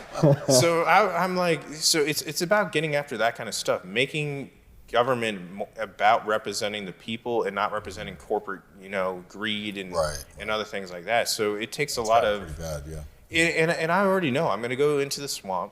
I'm going to get told whatever. And this is where it's key to have somebody that does not care, right? That's somebody that has been in those tough situations. Like, I'm a combat veteran. I've fought Taliban. I've fought Al Qaeda. I fought whatever. I can go up there and absolutely not be afraid of a corporate, Washington swamp rat. Like, what are you gonna do? Right. Yeah. It's almost like how Byron Donald said on television, "I'm 6'2", I'm 200-something pounds. Like, what are you gonna do?" Like, it's like have that. I'm sorry, but I'm gonna have that kind of tough conversation. Like, I'm gonna do what these people elected me to do. I'm not gonna do what you want me to do. So that's really what I'm looking at doing. Like, that's why you need combat veterans and like people that actually we need to do we need to just get it done and stop talking about it. Just get it done. It would be nice. I agree. How do you plan to reach some of these people who have been voting Democrat their entire life just because, I guess we could call it a tradition, right? That's what their parents did. Yeah, it's literally, as I said, what we're doing right here is I'm going to be out and about, and I'm purposely going out to talking to Democrats, going and reaching across the aisle. I will actually walk up to the door, say, let's have a conversation. Even if they bring up Trump, because that's usually what they do all the time. Oh, you're a Trump guy. Okay, well, let's talk about it. Okay, like, what don't you like about Trump? The opportunity to explain why you support Trump? Yeah, so I'll tell them why, or, which I tell them in general, like, I'm here really to kind of support that Republican nominee. I respect the actual election process. I know we don't have a nominee yet. Right. So we got a lot of different candidates running around. So I actually wait till, we actually declare a nominee, and then I'll support that nominee. Because I do believe in our system being free and fair, and I don't necessarily want to be the hey, I'm all Trump, I'm all DeSantis, I'm all whatever. I respect the process, let it play out. I'm in the process as well, right? I'm going for a nominee as well. I come out the nominee, then, hey, let's go. But I will also support whoever, if it's not me, then whoever it is, I will support that because I support our system. And I think that that's what we need to get back to. I think that, we in these terms of indictments, we get all these indictments or we get how dare you question the election? I don't want to go down this route because I know it just gets very sensitive on the YouTubes or whatever. But, it's the Americans' right to petition their government, right? It's a First Amendment freedom that we have to be able to say, hey, you know what, I'm going to petition my grievances and say, hey, cry foul, right? The government should have no role in stepping in and being like, oh, I'm going to persecute or I'm going to prosecute you because you're asking questions. Right. Like that is actually when you ask where my limitations are. I'm very pro people versus the government. If the government comes in and they say, hey, I'm going to come in on your right, no. And that's what you need, like, guardians of the Constitution out there for, to be like, no, that's not going to happen. Absolutely. And nor are you going to use law enforcement or DOJ on it. Like, yeah. Oh, because you talked about your oath as a member of the service, but you also took an oath as a law enforcement officer, right? Yeah. It was the same thing as a law enforcement officer. Like, I dealt with COVID. I'm not there to enforce mask mandates. Like, no, mask mandates, there is no COVID law. Yeah, it's not a law, right? There's no COVID laws. Those are mandates. Yeah. And, I would speak to my fellow brothers and sisters. We're not talking, just to be clear, we're not talking about any type of medical advice or anything like that. Yes, no medical advice. You're just talking about your experience. I'm just talking about, like, the enforcement of that stuff, right? So the law enforcement capacity. You're talking about from a constitutional perspective. Yes, constitutional perspective. Law enforcement perspective. Law enforcement perspective. Do you see that coming back, David? There's some talks right now about potentially another wave. I haven't really seen this. So this kind of like I've started to hear rumbling about it, but I haven't really because I mean they come out with a new variant every every season. So sure. I don't know if it's going to be the next big thing. Yeah. But as I was saying, I've been in all sorts of religious and medical freedom fights out there, and to me, as I said, I will protect the people's ability to say, hey, no, if you don't want to wear one, then you don't have to wear one. I found it very interesting that you would give me a call. I would go and react to a call to service on my computer saying that, hey, I need to kick somebody out of Walmart because they're not wearing a mask. Where is that in the state criminal codes annotated? Any sort of, which law? Cite the law to me of which one I'm supposed to actually be enforcing right there. So what they would do is subvert it through the mandate, and what they would try to have me enforce is criminal trespass. Is what they were trying to get me to enforce, which I'm like, you're subverting the Constitution to have me have an issue with criminal trespass. It is interesting, though, because as private property owners, they have rights, too, to invite who they want into their businesses. But up on their walls and stuff, or on their things, would be this, like, fictitious, like, law that wasn't ever passed by the legislature. Well, that's definitely a problem, right? Yeah. If they're putting up something that doesn't exist and it's not. It'd be like some sort of like maybe like a mandate or an ordinance or whatever, but it's like. Well, ordinances could be enforced, right? Yeah, but it's. Like, did you never enforce a noise ordinance or anything like that? Yeah, but it's. They're punishable.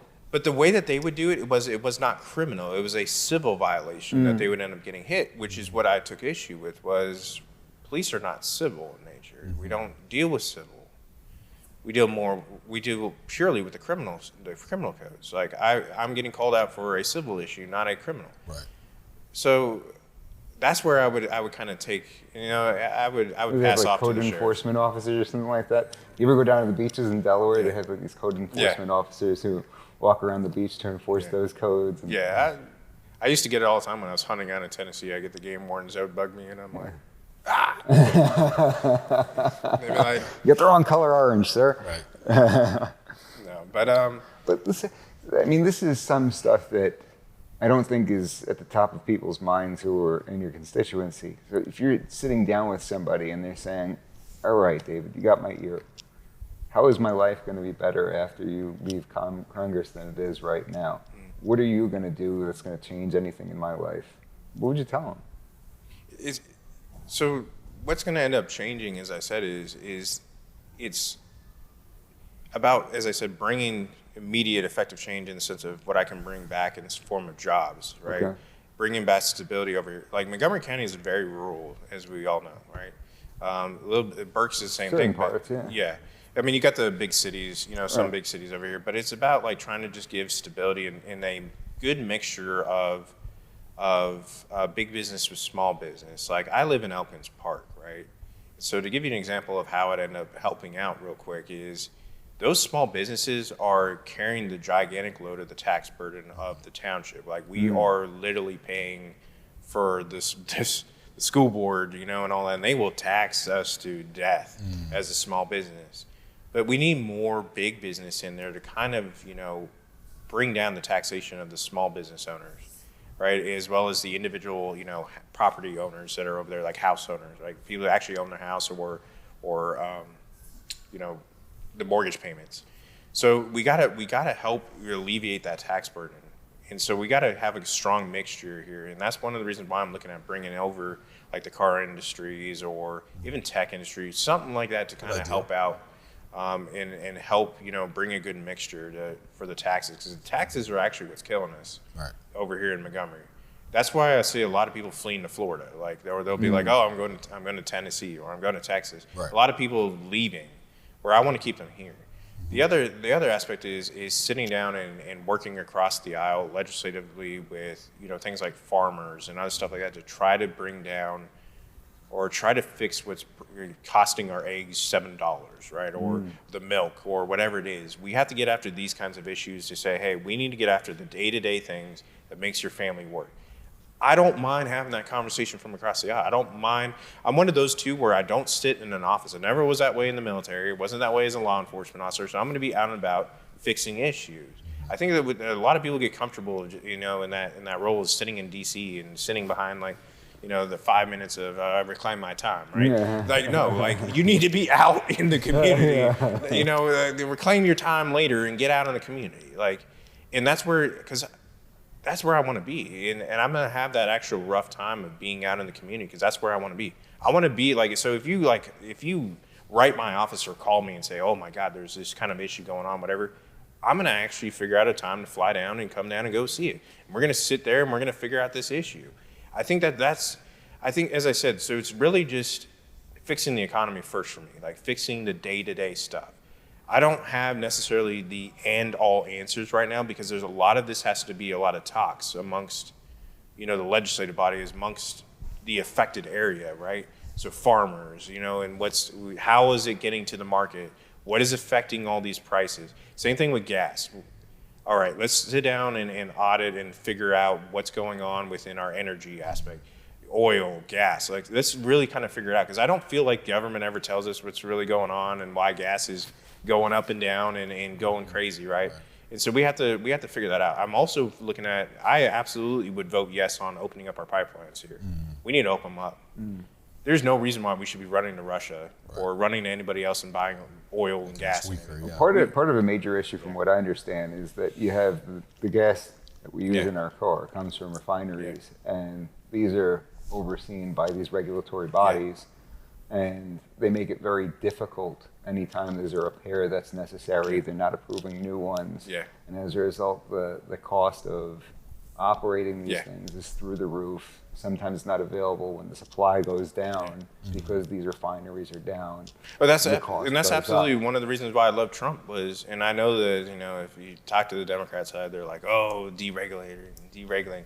But you have to deregulate on some of this stuff, not to the point of dangerousness, right? Sure. But deregulation and cutting a lot of this red tape bureaucracy stuff so that we can actually progress in America. Like we can actually. What do you think of it? Because that's such a tough line, right? Yeah. Where if you took your hands off of everything, there are certain conveniences that we have as Americans that simply wouldn't exist, right? If we got rid of all the regulations, or certain things would be very dangerous because people are evil in nature. There's no two ways about that. I just think that in this scenario, right, or in these scenarios, these regulations are made to help, you know, the pockets of certain buddies of each of these individuals, or really trying to hamper the competition or whatever. So they try to hoard it all in or whatever. And so that's what I mean about deregulating, is coming in, and I know you were talking about antitrust and or the merger acquisition stuff that we can actually do as lawmakers, oversee, bring up some of these people and be like, what are you doing? Okay, how come these people have not been able to compete fairly within the system? I have no problem asking these questions. I have no problem taking on like an Exxon Mobil or I don't know, Facebook. I have no problem asking, you know, any of these big conglomerates. Like, let's sit down and have the conversation. Because at the end of the day, it's not about, as I said, this is not about me profiting. There's other things I could do. There's not. I don't know if I turned that off there. I don't think you turned it off, but you might have given some people a blast in their ear.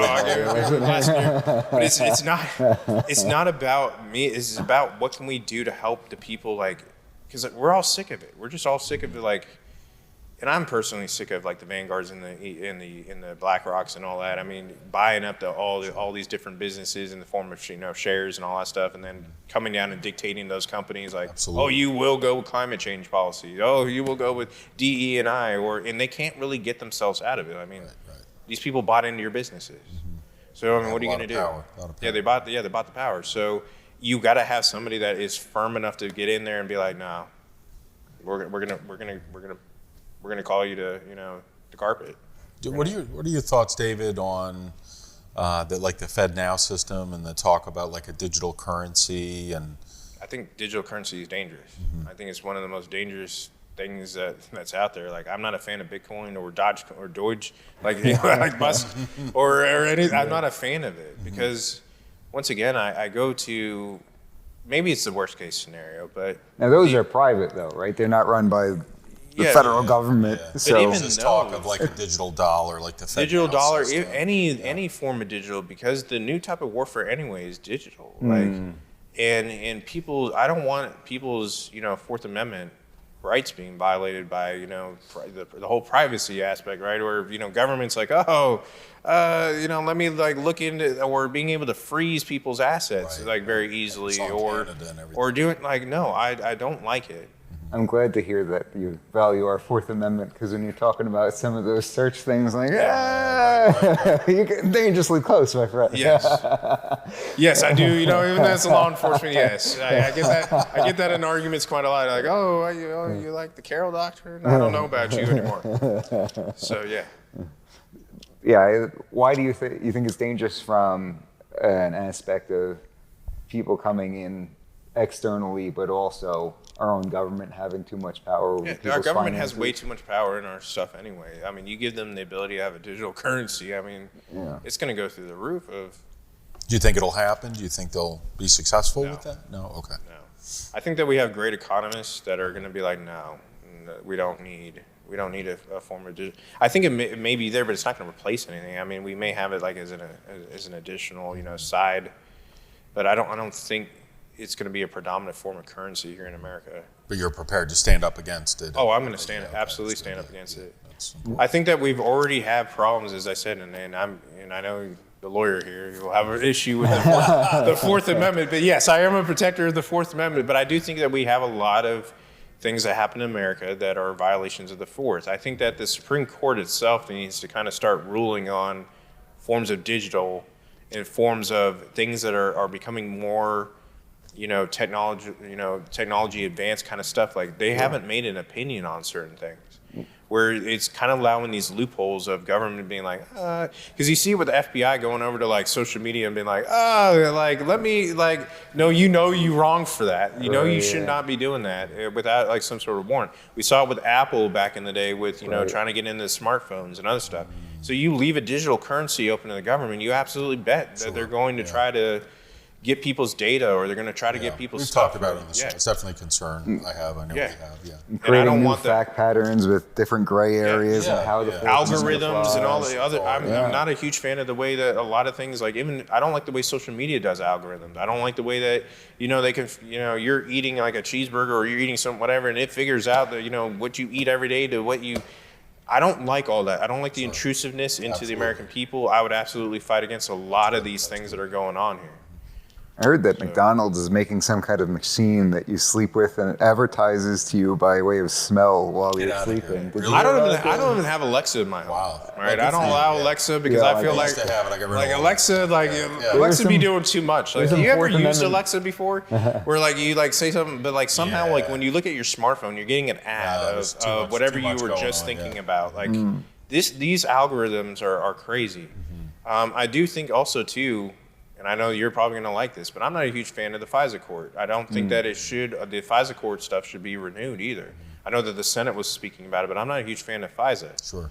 I think that is a violation of people's Fourth here because, one, you don't really have a right to due process. You just go down to this secretive court, kind of lay out your case. Oh, but like probable cause. Now I'm going to spy on you without really having that defense there. So, what do you think about this current administration and some of the accomplishments that they tout, where they've gotten worse under the administration, they start to creep their way back and they tout that as an accomplishment. And it's almost like, hey, I got into office, I broke both your legs, now under my watch, one of your legs has healed. You used to have two broken legs and now you got one leg that works. I just think it's just pure politics. Like, I think it's just pure politics. Like, he shut us down and then turned around and was like, hey, I brought all the jobs. What is he supposed to say? Like, I took away your jobs and now I brought them back. Like, thank you, or say thank you, master, pretty much. I don't know, like, how to look at it besides, like... credit for lowering the gas price. Yeah, because... it's almost like one of those sick, twisted stories where somebody hurts somebody and then they take care of them and nurse them back to health. And they become the victim becomes attached. It's like he beats you over the head and then pets you right after. Like, oh hey, like I'm here to protect you. Yeah, I'm here to ridiculous. So I was here on the East Coast when a lot of the small businesses were shut down during COVID, and then a lot of people were just out of a job. They were getting laid off, and it's crazy. Those are the only businesses the jobs that he brought back, and he's claiming So I understand what you're talking about. Take credit for it. Yeah. That's just the game. That's the way that they play. They lie to and manipulate the people to believe that, there's all the success and all the...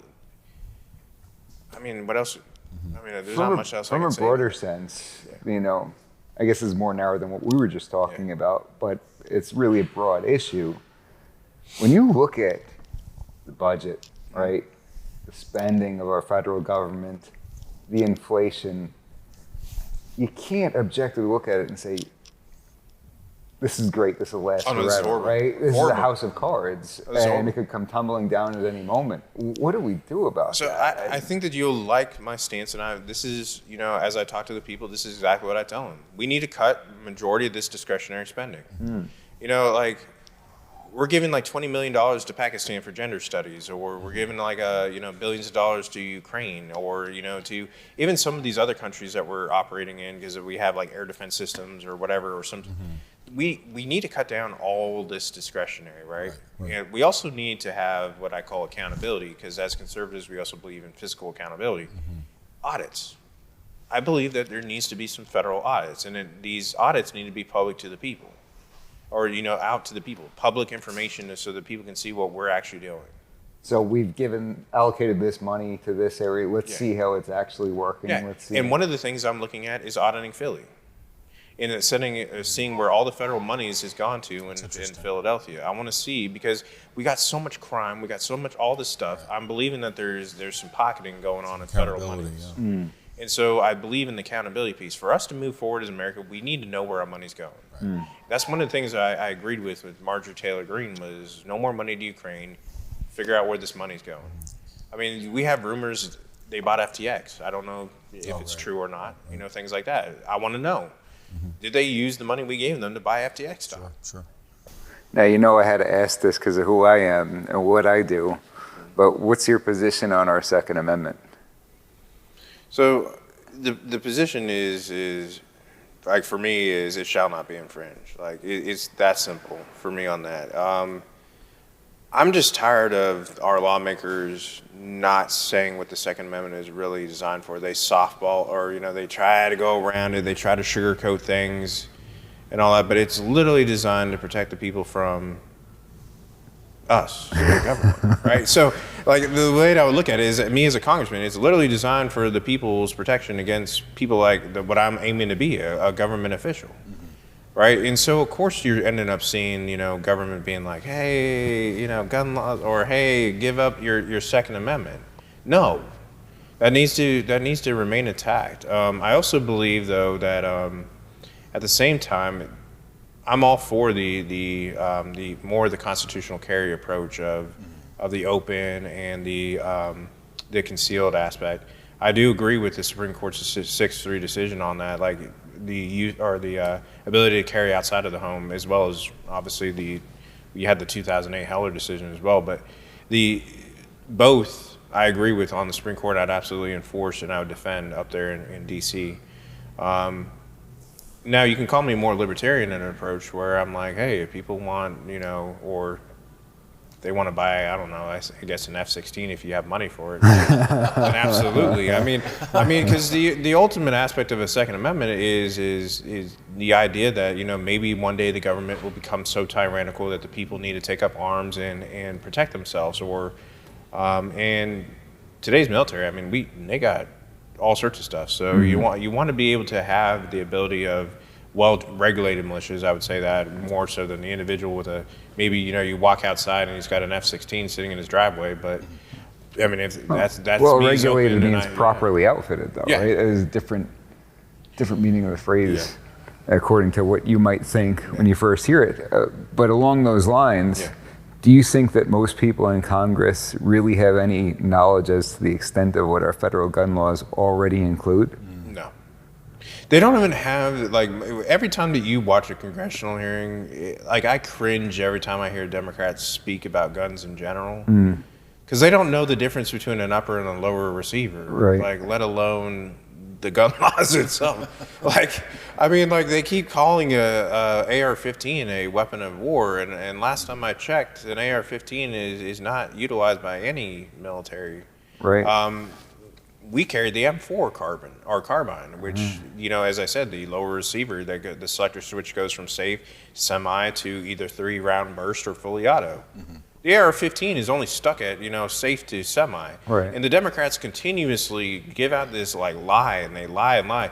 I think I remember Sheila Jackson Lee trying to tell me that the AR-15 shoots 50 caliber rounds. Which I'm like, now, I was sitting back kind of, I was like, oh, I wish it would. You know what I'm saying? Like, in the back of my head. But I'm like, no, that's not, just, it's not the case there. It's that guy out of California who was talking about the 30 magazine caliber clip. I forget exactly what he was called just like, it. they just be making up just all nonsense, sorts of, just like pick terms out of a hat. But I think that the true issue, aside from making fun of anybody, is that you can't have an intelligent conversation with these people because you're really having two different conversations. They're dealing with one set of facts in their mind that don't exist, and we're dealing with the appropriate set of facts, being educated on this particular topic, and you're never going to get anywhere. More realistically, I think for somebody like you, who's vying for office, would you support any further restrictions on the Americans' gun rights? No. So once again, I'm always on the side of the people. So when it comes to the gun rights or the people's right to carry, the right to possess firearms, the right to, or as I said, keep and bear arms if I want to put it underneath that whole umbrella, I'm not here to restrict any of that, right? That is not, the Second Amendment is quite clear. I mean, our forefathers were quite clear. We knew what they were facing back then with the British and all the other stuff going on. The reason why they never wanted a government to come in and do what they're doing right now. I'm looking at what's going on in Tennessee. I mean, I look at the same guy. I forget what the name of that legislator is over there. One of the Tennessee Three, that is over there inside the state capitol over there right now, trying to get the younger generation to give up their guns willingly. Like, what I find interesting from the younger generation is he's doing what a tyrannical, leader would want you to do. He wants you to willingly give up your ability to possess firearms. And what I found interesting is in these social justice movements we've had over the last few years, right? The case is always that police are racist, they're corrupt, and they're this and they're that. So I guess your first response is to give up your guns. They're so dangerous that only they should have the guns. Make sure only they have. So, I mean, it can't be that bad if you're just like, you know what, police are this. Oh, I'm done. Here is a 50, I'll give you my gun for a $50 Walmart gift card. Right. Like, it was similar to Trump. Trump's a Nazi. Trump is literally Hitler. Let's give him all the guns. I've been kind of sitting back to thinking about that over the last few years. I'm like, how did that make any sense? Yeah. And then at the same time, you also have to look at the enforcement of those gun laws, right? You hear oftentimes over here in places like Philly or a lot of these bigger inner cities, right? The war on drugs, right, led to mass incarceration. What do you think the war on guns would end up doing? Who do you think would be the ones that would come in and enforce it? I mean, ATF, just kind of knock on your door and be like, either you give it up or you're going to jail. And so that's the real conversation I'm trying to have with people. Think about what you're saying and doing before. Right. It may sound cool on paper, gun laws and all that stuff, but sure. The things that you're actually advocating for on the Democrat side of I'm against, criminal justice reform and against, mass incarceration. Okay, then keep your guns. Who do you think would disproportionately affect anyway? Philadelphia or that area is about 68% black community. It's going to disproportionately affect the black community. They're going to end up getting jailed with, firearm possessions and other things like that. So basic possessory offenses. Yeah, and it's going to be basic. To where then your jail systems will be full of gun charges, where all you did was replace it with drug charges with gun charges. So I'm I'm having real common sense conversations with people where I'm really sit back and think about it. And then also, as I said, in the time frame where they're Trump's a Nazi, right? Or the Republicans are all all white supremacists, whatever. Okay, if I felt like everybody's all white supremacists, I'm going to hold on to my guns. That's the last thing. That's the last thing that I'm doing is giving up all my guns. If I'm truly facing a horde of white supremacists, so I'm it just doesn't make any sense. Yeah. It brings me to a different point because you mentioned the ATF, and we've seen a whole lot in recent memory with the ATF. Coming up with these regulations that seemingly rewrite the existing statutes, right? They claim it as enforcement, but it's trying to stick a square peg in a round hole when you read this stuff if you understand the law. Is there anything that you would do in Congress to sort of rein in the power of these unelected bureaucrats in doing this sort of thing? Similar to the way I would be similar to the way Byron Donalds was no, you're not going to use an old 1923, tell us in 2023 you're going to get rid of bump stocks or certain things like that. You're not going to do that. That is not your power as an unelected official, right? If you want to have that kind of debate or whatever, or you want to have that discussion, then you bring it in front of us. We debate it as Congress, and either it gets passed or it doesn't. But I'm not here to bump or pass bump stock, restrictions or even magazine capacities. I think that is an infringement as well. On an AR-15, absolutely, 30-round magazines should absolutely be the norm. I don't believe in what California. I think that's a restriction over there with the 10-round, and then it's a fixed magazine. No, Like, who gave you the right as a government to do that? Right. And fortunately, those kinds of laws do put good law-abiding citizens at a disadvantage because they're the only ones who are going to comply with those types of laws. And that's where you end up seeing the taking advantage of active shooting types, where they're like, oh, okay, if you're gonna do some sort of mass, shooting or something like that, they're gonna go to areas where you've restricted them the most. Like, or you're gonna have like people or major crime happen because they're like, oh, okay, I'm not gonna come across a gun. I mean. So you've got to stop attacking the law-abiding citizens, and we already, like, they always talk about comprehensive background checks. They do it everywhere. Like, what are you talking about? Already exists. Like, it kind of tells me the Democrats have never subjected themselves to one of the actual background checks to get a gun. Like, over here, I have training or something. Yeah, I have a concealed carry through Montgomery County. Like, and even when I went down to go purchase some of my weapons down here, I mean, they did the city, county, state. They even did the federal aspect of the checks. Right. You go through NCIA or NCIC like everybody else. NAIC, it's the National Instant Check System. Yeah. So ultimately in Pennsylvania, we have the PICS, Pennsylvania Instant Check System, where the state police serve as a point of contact for the NICS, which is run by the FBI. Yeah.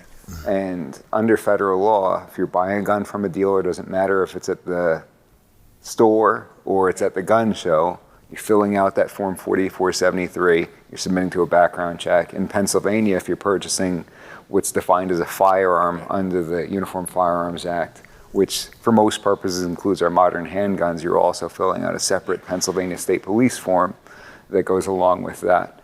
And transfer of long guns among Pennsylvania residents does not require a background check. Now, the problem is people say, oh, well, you need to impose this requirement that it goes through an FFL.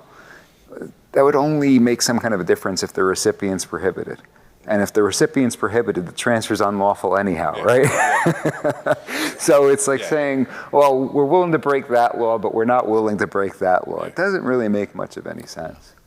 I mean, to me, in general, like the transfer of weapons amongst people here, I don't care if it's sidearms or rifle. I don't really believe that there needs to be this where the whole background check aspect or whatever. Like, I just feel like, hey, and I've dealt with this actually personally even in the business where I've seen it kind of affect people. I run self-storage actually, right? And so I've had people who passed away and watched them have to go through the process of transferring of weapons or whatever. And I'm like, because it was sidearms, so they would have to go down and subject, the whole background checks versus the long rifles, as you were saying. They didn't have to do that. But I'm like, it was a mom who wanted to get her son's stuff and wanted it transferred to her, and she had to go through the whole headache and the whole gambit just to get it over to her.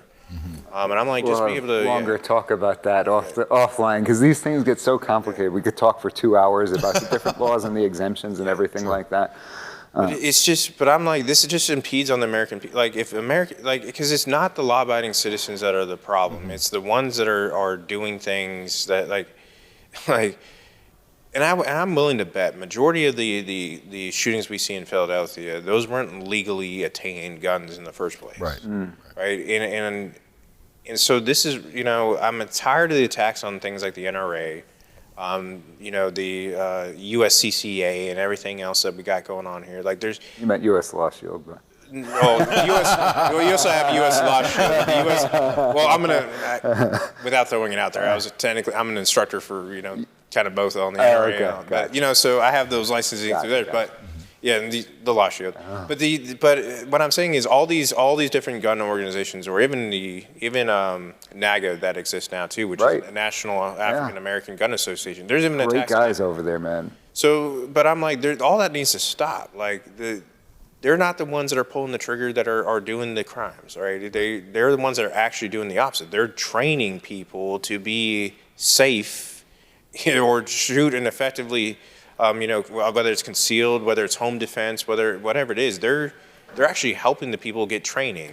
The very thing that they can be complaining about all the time. Oh, you're not training, or you're not trained on this. No, just Democrat, you're not trained. How about you speak for yourself? You're not trained on it. Like, rather than because if you can't tell me the difference between an upper and lower receiver, then you probably shouldn't be talking about guns in the first place. Do you lean more towards long guns because you're experienced in the service? I lean towards both. A lot of my training is close quarters. I mean, a lot of the it's funny because, you get these movies like John Wick nowadays where everybody wants to do the basics of CQC or whatever, and like I guess it looks cool to people.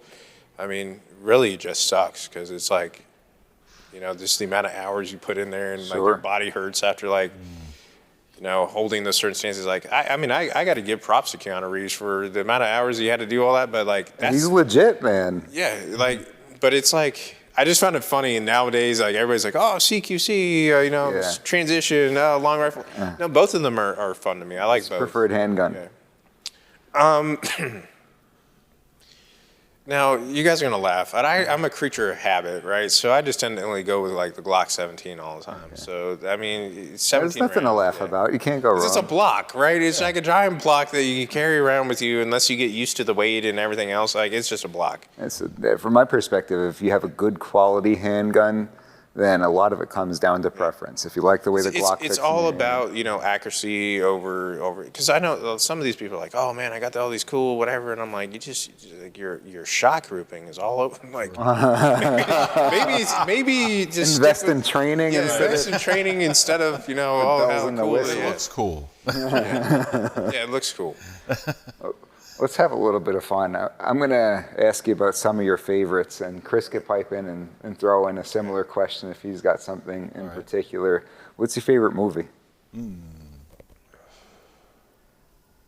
I've never watched a movie in my entire life. No, I've watched so many movies. I just don't have like a favorite I've devoted movie. every waking hour to making America better. I don't have like I don't know if I have a favorite. Yeah. But I would say like a genre, man. I'm all about like these like superhero movies nowadays. Okay. But I'm a DC fan and not a Marvel fan. So just to throw it out there, right? I know there's this rivalry that goes on. I've never been a fan of. So what would be the most recent DC fan a DC movie that you've seen? I think The Flash was the last one I watched, like the new Flash one. But it was like, all right.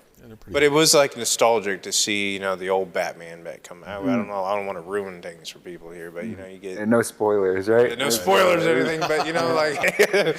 How about music, or like favorite music, or favorite song, or band, or anything like that?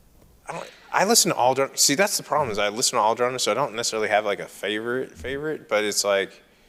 Like, as any given time, like, even on the drive down here, man, I went from country to listening to rock to listening to rap. Like, it was like everything. What are a couple of songs that you listened to on the way down? So, right now, because the left absolutely despises it, I'll listen to Small Town, like, on purpose, just because I just think it's funny. Like, I love it. It's a great song.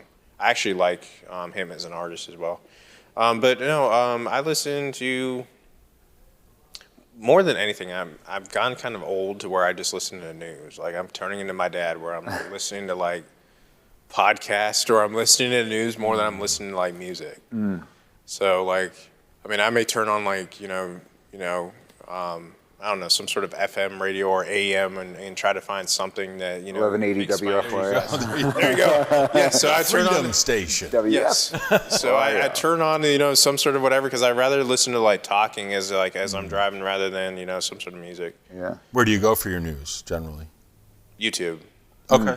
So I believe in 2016, man, there was like this gigantic, we left legacy media behind, like, because you couldn't find real truth. So we ended up going over to more social media platforms to find people that were, or sources that were actually going to give out news. I think that, I haven't gotten away from like people like Steven Crowder to, because it's not necessarily about the news, it's about the storytelling of the news, right? So I like the way Steven Crowder's like, his like, you got the even the way that you guys are doing it right here. It's about like, because they'll break down like a certain subject and they'll like bring up articles, like different things, and they'll do it from like both sides, so you can actually kind of like weigh in your decision on whether you believe this stuff is happening or not, rather than just Donald Trump, I hate him, or I like him on Fox News or whatever. So it was like it actually deep dived, right?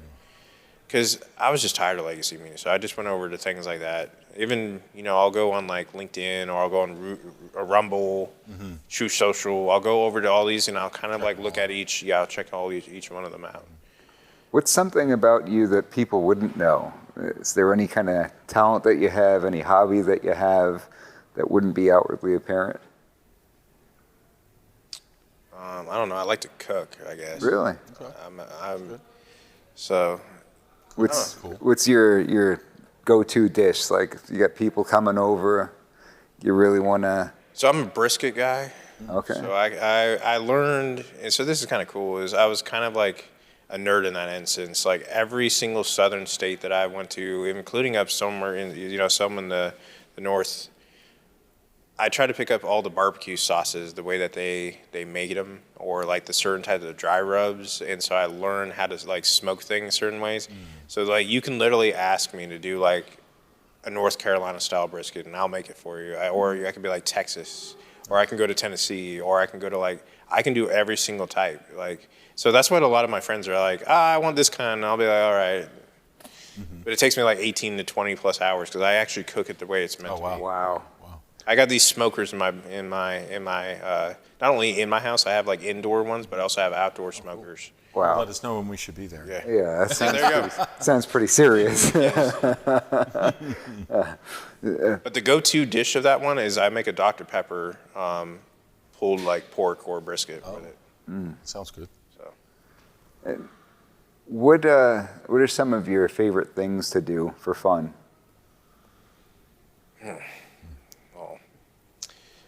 So shooting is one of them. I mean, absolutely love it, and it's not necessarily because I just want to throw down. I like to coach while I'm doing it. So I'll go down to the gun range and take a lot of people that are kind of new to it and train and mentor them on that.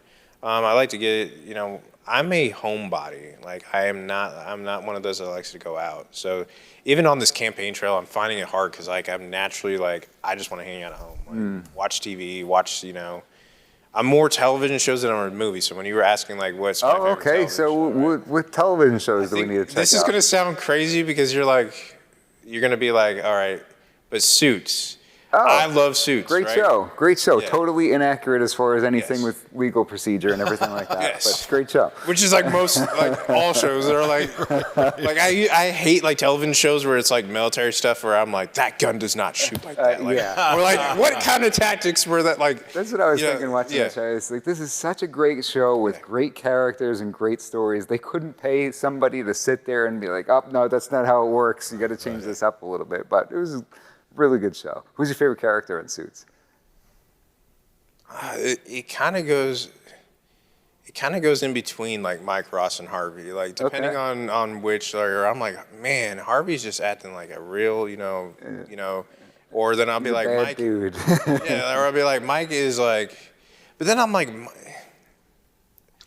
Lewis Litt is just so complex though. but I think the one that just stays consistent where I'm just because there's sometimes where I love Lewis, but then at the same time I'm like, why why did you do it? Right, That's just petty. yeah. You're just being petty for no reason. Yeah. Pearson's also pretty cool. Yeah. Jessica Pearson. Yeah. It's But I think there's not enough scenes of Jessica Pearson, so you don't really get a whole lot of her understanding of who and what. She's just kind of this figure that's this leader that's there, where it's no, Harvey. No, Harvey, you're going to do what I tell you. I was like, man, this business structure of Harvey never listening to you ever. Have you seen All American? Yeah, All American. Yeah, that's a good TV show. That's a good one too. Yeah. There's a character on that show, Preach, you know who I'm talking about? Yeah. He might be the most believable character I've ever seen because he could be threatening somebody in one scene and you believe him, this guy's the real deal. Yeah. And then he's a loving dad in the next scene. You're I believe him, he really loves that kid. That's a very layered show. Yeah. And it's still going. I think they're coming out with another season. Yeah, there's a lot. Living in Southern California, was that interesting for you? I started that show, I was out in Beverly Hills. I thought that was... I think not All American, but I think it was called The Game Stood Tall or whatever. I forgot the name of that movie. That's the one that kind of I related more with, which was the story, I think, of Del Mar, I think is the name of the team that came down and played Long Beach Poly. And the only reason why I relate with that is because I hate Long Beach Poly the same as the other team, the same as the other team that played them, because Long Beach Poly was always just amazing. I came from that tri-state league where these kids were test tube giants as freshmen, So when I came in, I mean, I was around 160, 170, but you had freshmen that were coming in benching like 315, and they were like already like 6 foot, like 200. Like, where did you come from? like, there's no way. Like, where did they build you at? Because that's not normal. Like, and that was like majority of the league. Where I'm like, what is your workout regimen consist of? Do you lift weights? Do you do any martial arts? Or? So I mean, a lot of it is right now. Like, I'm just gonna be quite honest. A lot of it right now, I'm just lazy right now in the sense of that because I'm so busy going around and whatever. But you know, I was always known for full body. Like, I've always believed in full body workouts. You do them like at least 3-4 times a week. Because I don't know what it is, but I don't like the whole, you know, Push back pull and legs. buys. Yeah. You know, try like. No, like just do the whole thing and like just destroy your body in the gym. Like, you know what I'm saying? Like, destroy it, build it back up, right? I could hear that, and a lot of guys advocate for full body splits, but I think that for people who do it for mental purposes just as much as the physical side, the idea of having multiple days a week off is what dissuades them from full body, because you can't do that every day, you know. But if you're breaking when I it was up, a young Marine and young soldier, man, that was absolutely like, because, you know, they had these great, you know, as I was, you know, kind of growing up at that time, that's when like things like 1MR came out and Jack 3D and all these other pre-workouts. the pre-workouts, Where like you look at the clock and you've already been there for like 4 hours and you're just like, you know, like that was like my life. Like it was just like, I would go to the gym, listen to music and just lift and I mean, yeah, I'd be sore like the next day, but I'd be like, yeah, let's do it again. Like, you know, it's just, yeah, that was like kind of like that war. I wish I could do that now. I'm like turning like 38, so I don't know if I can, you know, my body will handle that anymore. But do you follow combat sports at all? Yeah. Mixed martial arts, boxing? Well, more of a UFC and stuff UFC, like that. okay. We got to get you on with Dana White, right? He supports President Trump. Oh, there we go. I mean, I had a good buddy from the Marines that actually made it. I mean, he only had 2 fights in there, and then Dana White let him go, but he still made it to the UFC. Kyle Stewart out of Arizona. That's pretty cool. Yeah. And we were at all his fights, you know, hooting and hollering and going crazy, and you know. Yeah, that's exciting. And the security was like, okay, like y'all need to calm down. Chill out. I'm like, no, you don't understand, right?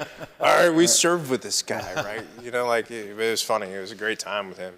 I actually did like color guards for the first UFC that came back to New York City. Oh, really? So I got to meet Conor McGregor, and that dude was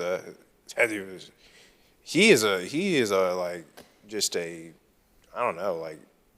He's a machine, not only in the octagon, but he's just a machine in general. Like, he just runs, like he's got endless energy. And his energy is just like, you know. There are rumors about what that might be attributed to. I'm not saying anything, but it's like if you were like tired or whatever, he can just bring you out and be like, yeah, I'm ready. You know, like he's a great guy. He does have that it factor, right? There's just something about him. Do you get a chance to check out the Sean O'Malley fight, the recent one? No. He just took the belt. Check out that guy. He's an up and. Oh no, I know O'Malley. O'Malley's a beast. Yeah, he's got great hands. I've actually been waiting for the whole entire like my history of watching UFC was somebody to beat John Bones Jones. Like I just want. And it's not because I don't like John Bones Jones. I just want to see somebody rise to the occasion and give John Bones Jones like a challenge. Like well, your team Stipe, I guess, come November, they're gonna be fighting at the Garden. Because you know, like you always like you get these people that can like stay like in the reigning whatever. Nobody's been able to do that like John Bones Jones, but you want to see somebody kind of take on that torch, you know. I think I saw a stat the other day that he's the only person who was in the rankings on this day in 2013 and in 2023. That's just ridiculous. It is. It's amazing. It is. So I guess we've gone through the gamut here between music, movies, TV shows, combat sports. Is there anything else that we're missing? Anything else that we're missing? I think we got it, I guess. I can't think of anything. What else is there besides music, movies, combat sports, cigars, politics? I think we've talked about it all. Is there anything else that you'd want the Mike G in the Morning family to know? Well, I'm just hoping that we have better luck this year than we did last year when it comes to sports. So, I mean, I mean, if you were a Phillies fan, an Eagles fan, what is it, the soccer, you know, how many finals or how many, you know, we lost all of them. So we gotta get back to where we were last year, but we gotta win them this time. So the Phillies gotta win the World Series. There we go. The Eagles gotta win, the playoffs and win the Super Bowl. I could respectfully disagree with you. So yes, I'm raised in New York, man. That doesn't change. So Like Gio over here, Giants. Yeah. Are you Jets or Giants? Giants, yeah. Okay. Although I am excited to see what the Jets do this year with that squad they put together with Rodgers and everybody. Yeah. That'll be fun to watch. Any thoughts on It'll that? be fun to. Yeah, it's always fun to watch the Jets. Yeah. It's always fun to watch the fans actually stay committed to the Jets. Yeah. It was like when I was in New York at the time with the Mets. Oh, yeah. I was there that year that they went to the World Series, but if you watched them during the regular season, I used to purposely go to Citi Field because nobody was there. Oh, wow. But then you get all the fans. Like as soon as they started becoming good, I was like, nah, you're all bandwagoners. So like, because the Yankee fans though, the Yankees and the Yankee fans, like, because I'm gonna be honest, I'm coming around to liking the Phillies, but I've always grew up with Angels because I was always over there. But the Phillies are always, I don't mind them because I like Bryce Harper. It's hard to not like the Phillies. Yeah, Now the fans some of the fans be doing too much, where like they be yelling at. I'm like, bro, he struck out once in the game, bro. Like give him a chance. You know what I'm saying? Like the Phillies, I was actually fans, yeah. So I was actually at the game where Ben Simmons came back. The fans were just absolutely brutal to Ben Simmons. It was like. You could hear them, all of them booing him, and the Nets fans were like saying whatever, but then they were trying to like pick fights with the Nets fans, and I'm like, so if you get traded in a legit way, like right, you get traded, you're gonna get booed like this, or you're never allowed in Philly ever again, like. Forget it. So I'm looking at James Harden, like, be careful what you wish for, because if you ever come back to Philly, man, you're Philly sports fans are different. We can put it that way. Right? They're definitely like, different. You're dead to me because you're gone. Like I'm like, bro, like. So. Anything else that to know?